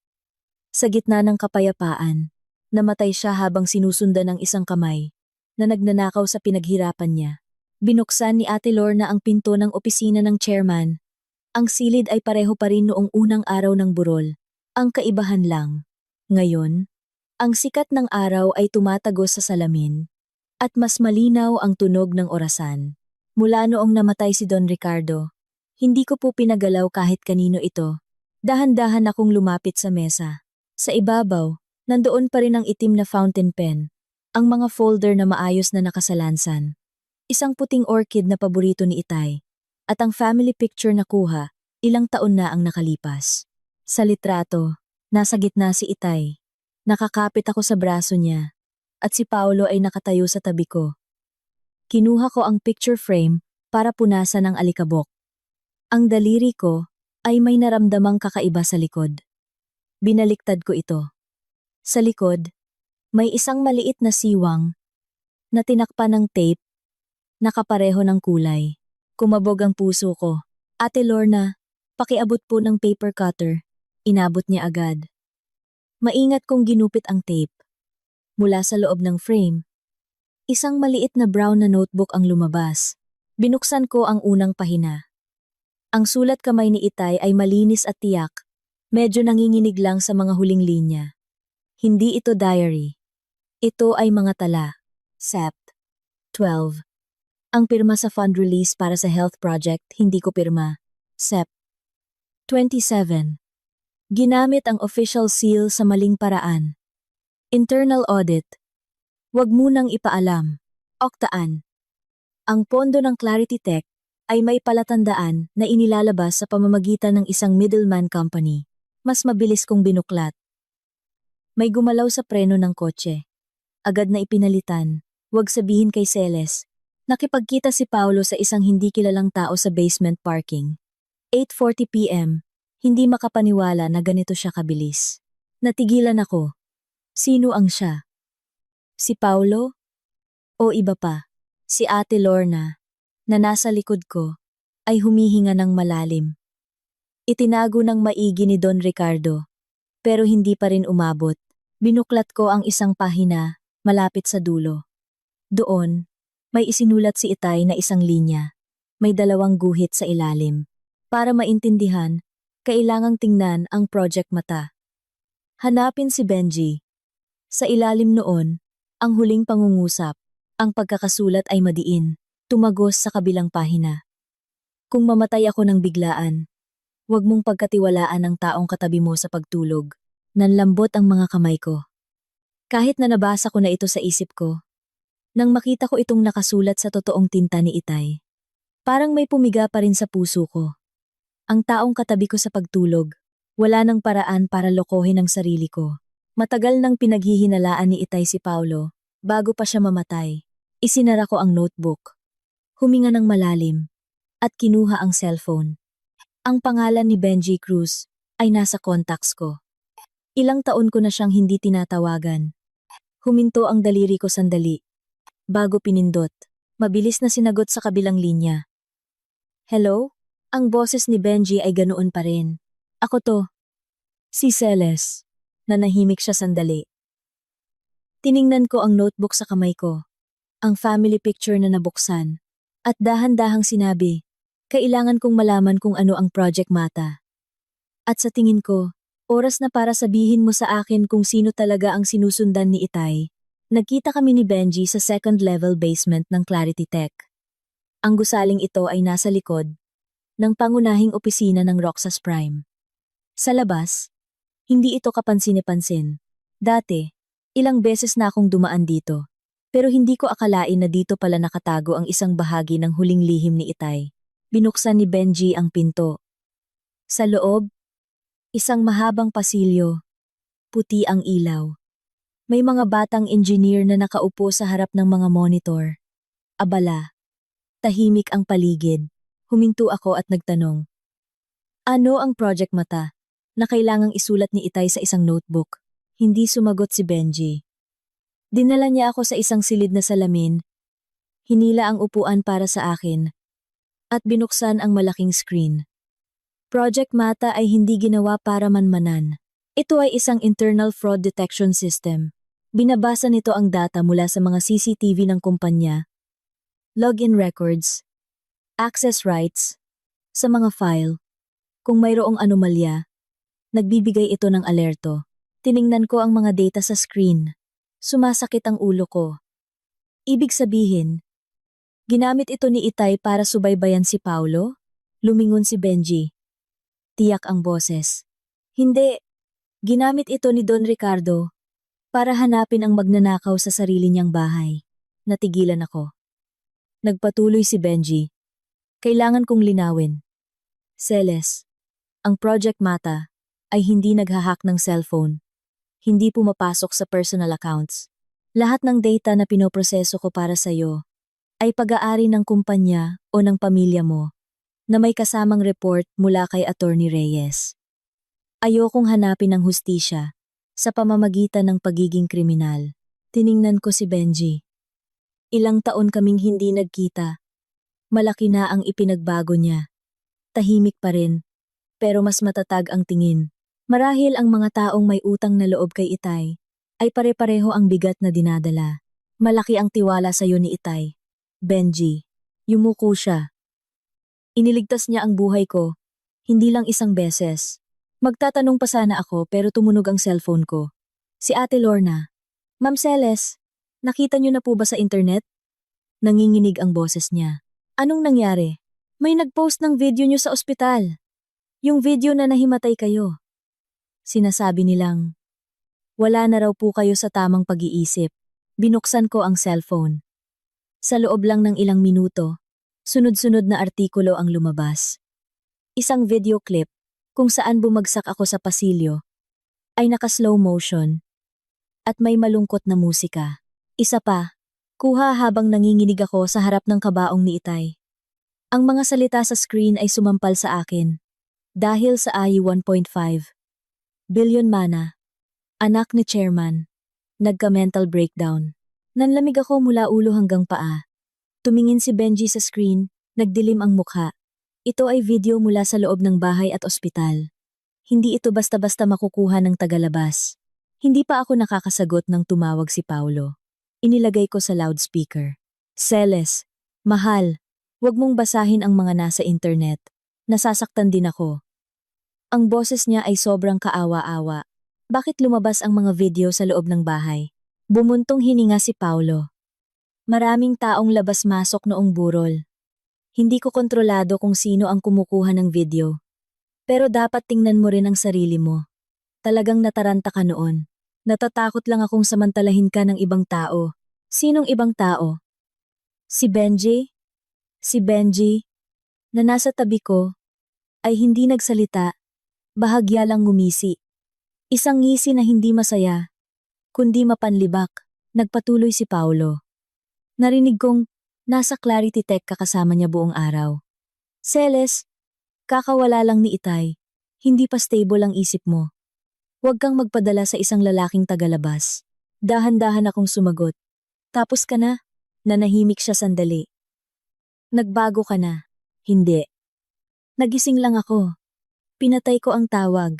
Nang hapon na iyon, nagpadala si Miss Ocampo ng isang folder. Nakangiti pa rin siya, pero hindi tumitingin sa akin. Pakitingnan mo ito. Ito ang request ng board na suriin ang iyong kakayahan sa pamamahala. Kailangan nating maghanda ng sagot. Binuksan ko ito. Sa loob, isang koleksyon ng mga clip. social media posts, at isang pahayag mula sa isang doktor na kakilala ni Aling Teresita na nagsasabing mayroon akong malubhang post-traumatic stress at maaaring hindi na makapagdesisyon ng maayos. Tumingala ako. Miss Ocampo, sino ang nag-utos sa iyong ihanda ito? Kumurap siya. Ginagawa ko ito para sa kumpanya. Huwag mo sanang masamain. Para sa kumpanya? O para sa taong gustong alisin ako sa pwesto? Nanigas ang ngiti niya. Isinara niya ang folder. Malambot pa rin ang boses. Seles, ang mundo ng negosyo ay hindi parang pagawaan mo ng palayok. Dito, hindi ka mananalo sa emosyon. Tiningnan ko siya. At sa unang pagkakataon, nakita ko ang kapal ng makeup sa isang mukhang sanay umarte. Kung gayon, tandaan mo ito. Hindi ako gagamit ng emosyon para manalo. Gagamit ako ng ebidensya. Nang gabing iyon, nagpa-drug test ako kasama si Attorney Reyes. Ang resulta ay parehong nakakagalit at nakakakilabot. Sa dugo ko, may bakas ng hindi iniresetang pampakalma, hindi mataas ang dosage, pero sapat para maging pagod, antukin, at mabagal mag-react. Hawak ko ang resulta. Nanginginig. Attorney Reyes, ibig sabihin, yung mga oras na nahimatay ako, tumango siya. Seryoso. Posibleng pinainom ka ng gamot. Pero kailangan nating patunayan kung sino ang nagbigay. Hindi na nag-aksaya ng oras si Benji. Kinuha ng team niya ang CCTV footage mula sa kusina. Sa huling gabi, lumitaw ang video. Si Paulo, nakatalikod sa kamera. Nagbukas ng isang maliit na bote. Nagbuhos ng isang bagay sa isang baso ng maligamgam na tubig. Hinalo, at dinala paakyat. Ang oras ay tugma sa umagang pinilit akong magpahinga. Bago dalhin si Itay para i-cremate. Napatulala ako. Hindi dahil nagulat ako, kundi dahil nang makita ko mismo ang taong dati kong katabi sa pagtulog na ginagawa iyon. Masakit pa rin. Na parang humawak ka ng isang malinis na tela na basahan pala. Kinabukasan, bago pa makapaglabas ng bagong paninira sina Paolo at Aling Teresita, nagdaos ako ng isang maikling press conference sa lobby ng Roxas Prime. Walang magarbong background, walang iyak, walang drama. Tumayo ako sa harap ng mga kamera. Nakaitim na suit. Si Attorney Reyes ay nasa kaliwa ko. Si Benji ay nasa likuran. Sa posisyon ng isang technical expert, sabi ko, kinukumpirma ko na nalugmok ako matapos mamatay ang aking ama. Ang isang anak na hindi nasaktan sa biglaang pagkawala ng ama ang dapat katakutan. Pero ang sakit ay hindi nangangahulugang kawalan ng kakayahan. Inilapag ko ang resulta ng drug test at ang video mula sa CCTV na may kumpirmasyon ng abogado. Hindi ako humihingi ng awa. Hinihiling ko lang na tratuhin ng patas ang katotohanan. Kung mayroong sinadyang nagpahina sa akin para agawin ang aking karapatang magdesisyon, mananagot siya sa batas. Nagkagulo ang mga reporter. Nagsimulang mag-away ang mga tao sa social media. May kumampi sa akin. May nang-asar pa rin. May tahimik na binura ang kanilang mga lumang komento. Ganyan talaga ang buhay. Kapag lumabas na ang katotohanan, maraming tao ang hindi hihingi ng tawad. Tahimik lang silang mag-iiba ng direksyon. Parang watawat na sinusunod ang hangin. Pag alis ko sa lobby, nakita ko si Paulo sa kabilang kalsada. Nakatingin siya sa akin. Wala na ang lungkot sa mukha. Tanging galit na lang. At alam ko, mula sa sandaling iyon, hindi na lang niya gugustuhin kunin ang yaman ni Itay. Gugustuhin niya munang wasakin ako. Pagkatapos ng presscon, hindi ako umuwi agad. Umupo ako sa conference room kasama sina Attorney Reyes at Benji. Sa mesa, mga bank statement, loan documents, at mga transaksyon na nakakahilo. Sabi ni Benji, hindi lang sa isang lugar may utang si Paulo. Patong-patong, tiningnan ko ang mga numero. Bawat linya ay parang isang bagong hiwa. Magkano? Tiningnan ako ni Benji. Sa ngayon, humigit kumulang 217 milyon. Natawa ako ng mapait. Saan siya kumuha ng lakas ng loob para umutang ng ganyan kalaki? Sumagot si Attorney Reyes. Online na sugal sa sports, crypto investment, pyramiding, loan sharks. Sa simula, maliit lang para makabawi. Habang bumabawi, lalong lumulubog. Ganyan ang bitag ng utang. Nagbukas si Benji ng isa pang file. Ibinenta ni Paulo ang mga alahas niyo sa kasal, mahigit 1 taon na ang nakalipas. Ang iba pang alahas sa safe, na isanla na. Ang joint savings account niyo na dating may 9 milyon, ngayon ay ilang daang libo na lang. Nanahimik ako. Naalala ko noong kasal namin. Ibinigay sa akin ni Itay ang isang set ng gintong alahas at sinabing, "Ito ay hindi para ipagyabang. Ito ay para mayroon kang masasandalan." Pero ang sandalan na iyon ay matagal na palang naisanla ng taong katabi ko sa pagtulog. Mag-isa lang ba si Paulo? Tanong ko. Nanahimik si Benji sandali. Hindi. Masyadong malinis ang galaw ng pera sa ilang bahagi. May nagturo sa kanya kung paano magtago. Tumango si Attorney Reyes. Ganoon din ang tingin ko. Si Paulo ay sakim at duwag. Pero hindi niya kayang buuin ang ganitong network. Nanlamig ako. Lumipat si Benji sa isang na-recover na CCTV footage. Malabo ang imahe, pero nakikita pa rin ang pasilyo sa unang palapag, bago mamatay si Itay. Lumitaw si Paulo. Nagmamadali. Sa likod niya, isang lalaking nakaitim na jacket at sombrero. Sino yan? Pinalaki ni Benji ang imahe. Gamit ang Project Mata, sinubukan niyang buuin ulit ang muka. Bago mawala sa pinto ng opisina ni Itay, bahagyang lumingon ang lalaki. Freeze. Ipinasok ni Benji ang imahe sa database. Lumabas ang resulta. Renato Roxas. Hindi ko naintindihan agad. Imposible. Patay na si Tito Renato. Tumingin sa akin si Attorney Reyes. Kilala mo siya? Kapatid po siya ni Itay. 10 taon na ang nakalipas. Nakatanggap kami ng balita na nalunod siya sa ibang bansa. Inilagay pa ni Itay ang larawan niya sa tabi ng altar natin. Pinatawag si Ate Lorna. Pagkakita sa imahe, napahawak siya sa bibig. Diyos ko po, tinulungan ko siyang umupo. Alam niyo po, di ba? Bakit hindi na binabanggit ni Itay si Tito Renato? Nanginginig si Ate Lorna. Ma'am Celes, ang kwento ni Sir Renato ay isang lumang sugat. Ipinagbawal ni Don Ricardo na banggitin siya. Dati, balita lang ang dumating. Walang bangkay. Nagpagawa si Don Ricardo ng altar. Dahil naawa siya sa kapatid na namatay sa ibang bansa. Hindi na kailangang tapusin ni Ate Lorna. Naintindihan ko na.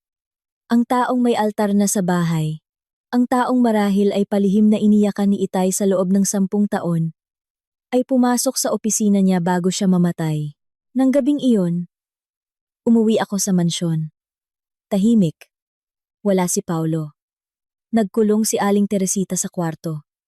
Pumunta ako sa maliit na altar ng pamilya. Sa dulo ng pasilyo, sa tabi ng imahe ng Santo Niño, nakapatong ang larawan ni Tito Renato. Mas bata siya sa litrato, pero ang ilong, ang noo, ang gilid ng bibig siya nga. May alikabok na ang larawan, pero may bagong tunaw na kandila sa harap ng larawan.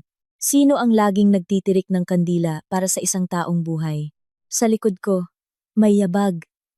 Si Aling Teresita. Anong ginagawa mo dito? Nagtitirik lang po ako ng kandila. Gabi na. Huwag kang maggalaw ng kahit ano. Tiningnan ko siya. Nay, kilala niyo po ba si Tito Renato? Nanigas ang mukha niya. Paano ko naman makikilala lahat ng kamag-anak niyo? Patay na. Bakit mo pa tinatanong? Tiningnan ko ang natunaw na kandila. Tapos siya. Umiwas siya ng tingin. Bala na pagaka. Bala na pag-aasina. Sakto. Dumating si Paulo. Nakatago ako sa likod ng kurtina. Binuksan niya ang cellphone at nakita ko ang isang text message. Alam na ng bata. Huwag mo siyang hayaang mamuhay ng payapa. Binura niya ito agad. Naintindihan ko. Ang asawa ko ay maaaring nagpalit ng gamot. Nag-delay ng pagpunta sa ospital. At nanira sa akin. Pero hindi siya ang sentro ng bagyo. Sa likod niya, may isa pang tao. Isang taong may dugong Roxas din. 2 araw pagkatapos.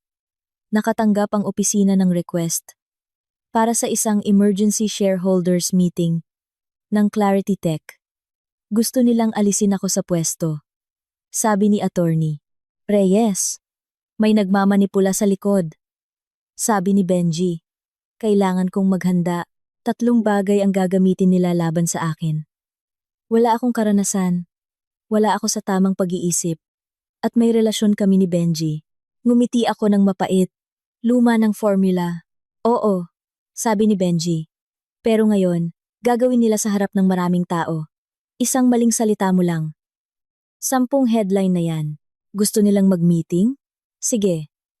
Naghihintay din ako ng pagkakataon para magsalita ng harapan. Dumating ang araw ng meeting. Ang conference hall ay puno. Pumasok ako.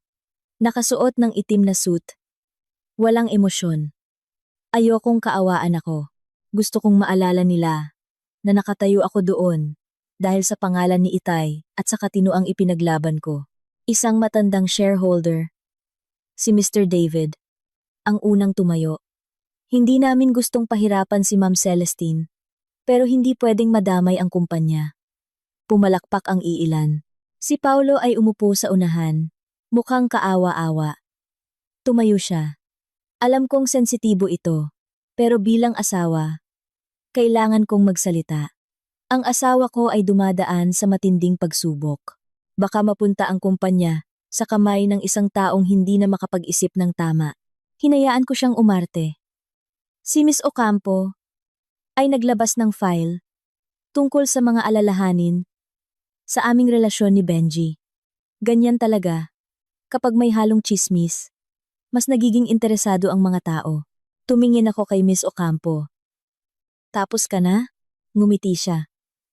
Magsalita ka. Tumayo ako. Natahimik ang lahat. Salamat sa inyong pag-aalala. Ngayon, sasagutin ko isa-isa. Sininyasan ko si Benji. Umilaw ang screen sa likod ko. Una, sa aking kakayahan. Tama, hindi ako nag-aral ng negosyo. Pero hindi ibig sabihin, bulag ako. Ang dapat umalis sa pwesto ay hindi ang taong nag-aaral, kundi ang mga taong nagnanakaw habang ang lahat ay nagkakape. Lumabas sa screen ang isang video. Si Paulo, tumatanggap ng isang maleta sa parking lot ng isang hotel. 3 linggo bago mamatay si Itay. Namutla si Paulo. Wala yang ibig sabihin. Legal yan. Legal ba na pagkatapos niyan, 3 critical na detalye ng Project Mata ang nalik sa kalaban? Lumabas ang mga data, charts, at access logs. Ang mga numero ang nagsalita. Pangalawa, sa pagnanakaw, ito ang mga record ng mga withdrawal mula sa subsidiary. Inaprubahan ni Paulo Gomez gamit ang mga peking pirma. Inilapag ni Attorney Reyes ang resulta ng handwriting analysis. Nanginginig si Mr. David. Habang binabasa ito, tiningnan ko si Paulo. Gusto mo bang ipaliwanag kung bakit ang SPA na dapat kong pirmahan ay inihanda 5 araw bago mamatay si Itay? Nagkagulo. Hinigpitan ni Paulo ang mikropono. Sinisiraan mo ako. Natawa ako. Sinisiraan? Ang tatay ko ang nilason. Ako ang pinainom ng pampakalma. Tapos ikaw ang biktima dito? Lumabas sa screen ang mga utang ni Paulo. Naala 217 milyon. Isang taong lubog sa utang ang biglang gustong hawakan lahat ng yaman ng asawa niya pagkamatay ng biyenan niya. Sino ang gusto mong iligtas? Ako? O ang sarili mo? Tumayo si Paulo. Tama na. Tiningnan ko siya. Malinaw ang bawat salita. Maaari kang mabigo, maging mahirap, o makaramdam ng kahihiyan. Pero wala kang karapatang ibenta ang buhay ng tatay ko para bayaran ang mga utang mo. Natahimik ang lahat. Hindi na ito meeting ng shareholders. Sakto. Pumasok ang 2 investigador. Mr. Paulo Gomez, Miss Ocampo, at Mr. David. Sumama po kayo sa amin para sa investigasyon tungkol sa pamemeke, panloloko, at pagnanakaw. Tumingin sa akin si Paulo. Puno ng galit at takot ang mga mata. Pero ngayon, wala na siyang masisilungan sa likod ng salitang asawa. Umupo ako. Sa unang pagkakataon mula nang mamatay si Itay, Naramdaman kong hindi na ako tumatakbo sa dilim. Sinimulan ko nang hilahin ito palabas sa liwanag. Pagkatapos ng meeting, 2 araw lang ang kapayapaan. Ang mga shareholder na dating maingay ay biglang naging abala. Ang mga nanira sa akin online, tahimik na nagbura. Tumawag si Mr. Torres, ang CFO ng Clarity Tech, at matagal nang tauhan ni Itay. Humahagulgol siya. Ma'am Celes, tulungan niyo po ang anak kong si Ana. Anong nangyari, Mr. Torres? Hindi pa siya umuuwi galing universidad. May tumawag. Ipinadala ang litrato niya na nakatali sa isang bodega. Pinapalipat nila ang 24 milyon mula sa pondo ng kumpanya. Kung hindi na niya natuloy. Nataranta ako. Pero sinabi ko, Mr. Torres, makinig po kayo. Huwag po kayong magpanik. Hindi natin pababayaan si Ana. Pero hindi rin tayo susunod sa kanila. Kinausap ko si Benji. Agad siyang kumilos. Habang si Mr. Torres ay nagkukunwaring ililipat ang pera, tinutunton na ni Benji at ng mga pulis ang lokasyon. 30 minuto. Ang transaksyon ay umabot sa 97%. Ilak. Sigaw ni Benji. Na-freeze ang account. Kasabay nito, natagpuan ng mga pulis si Ana sa isang abandonadong bodega sa NLEX. Ligtas siya. Nang makita ni Mr. Torres ang anak, napaluhod siya. Ang kasamaang ito ang paggamit sa isang 19 weapon. Taong gulang na bata ay hindi nakasakiman. Ito ay kabulukan. Nang gabing iyon, ibinigay sa akin ni Mr. Torres ang isang listahan ng mga kumpanyang pinaghihinalaan niyang ginagamit ni Renato Roxas para maglaban ng pera.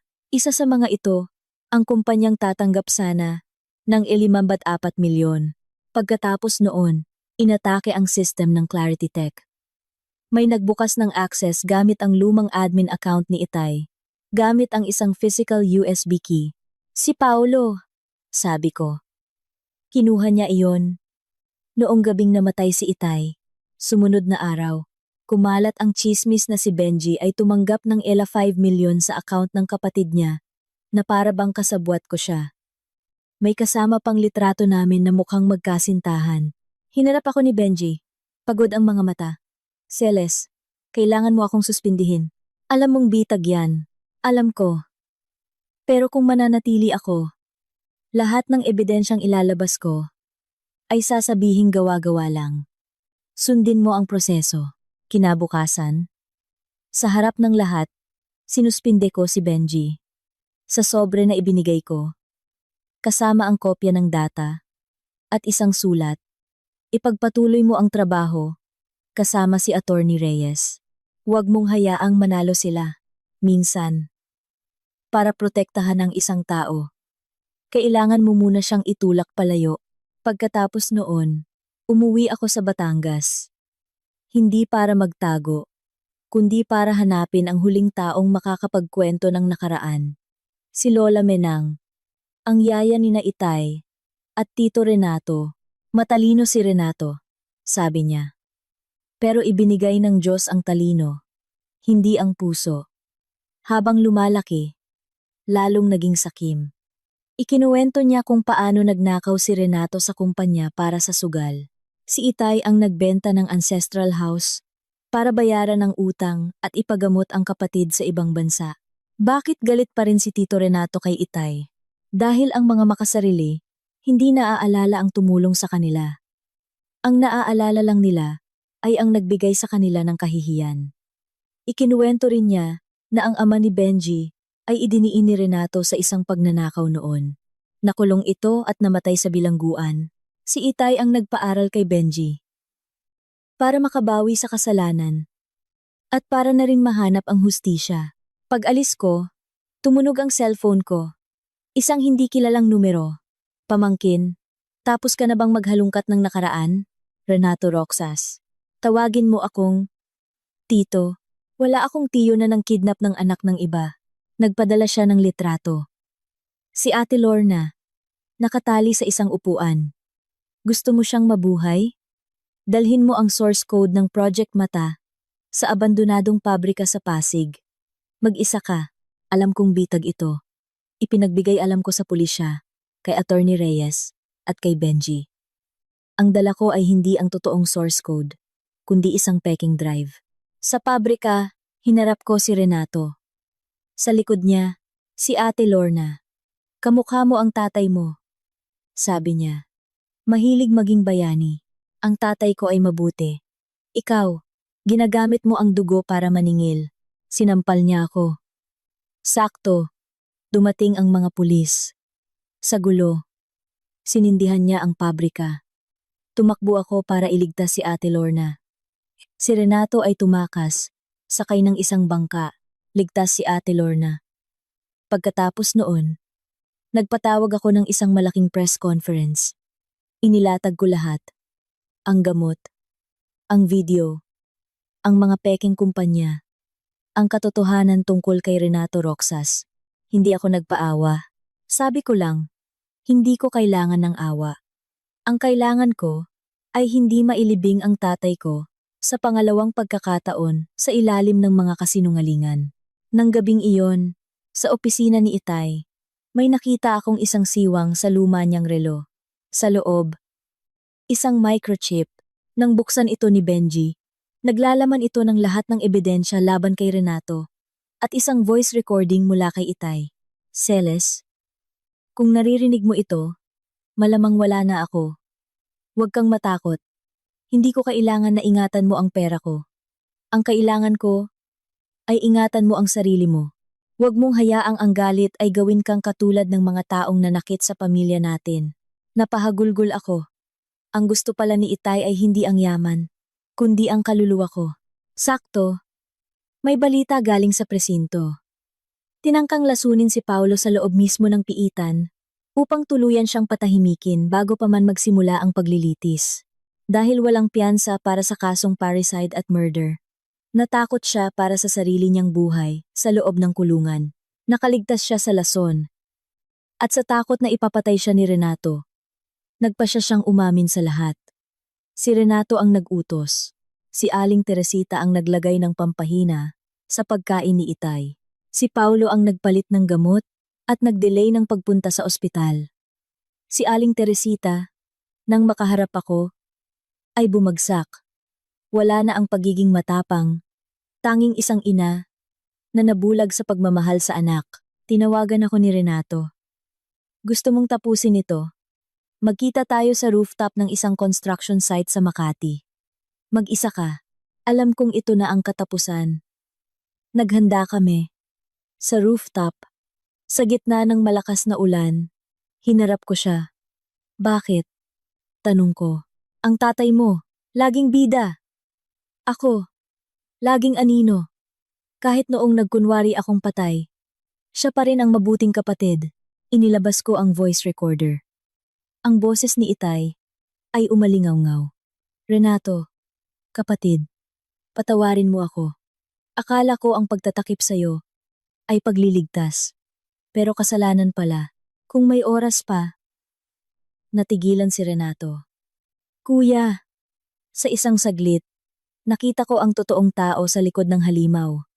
Pero huli na. Bigla niya akong hinila papunta sa gilid ng rooftop. Kung mahal niya ako, bakit hindi niya ako hinayaang manalo kahit isang beses?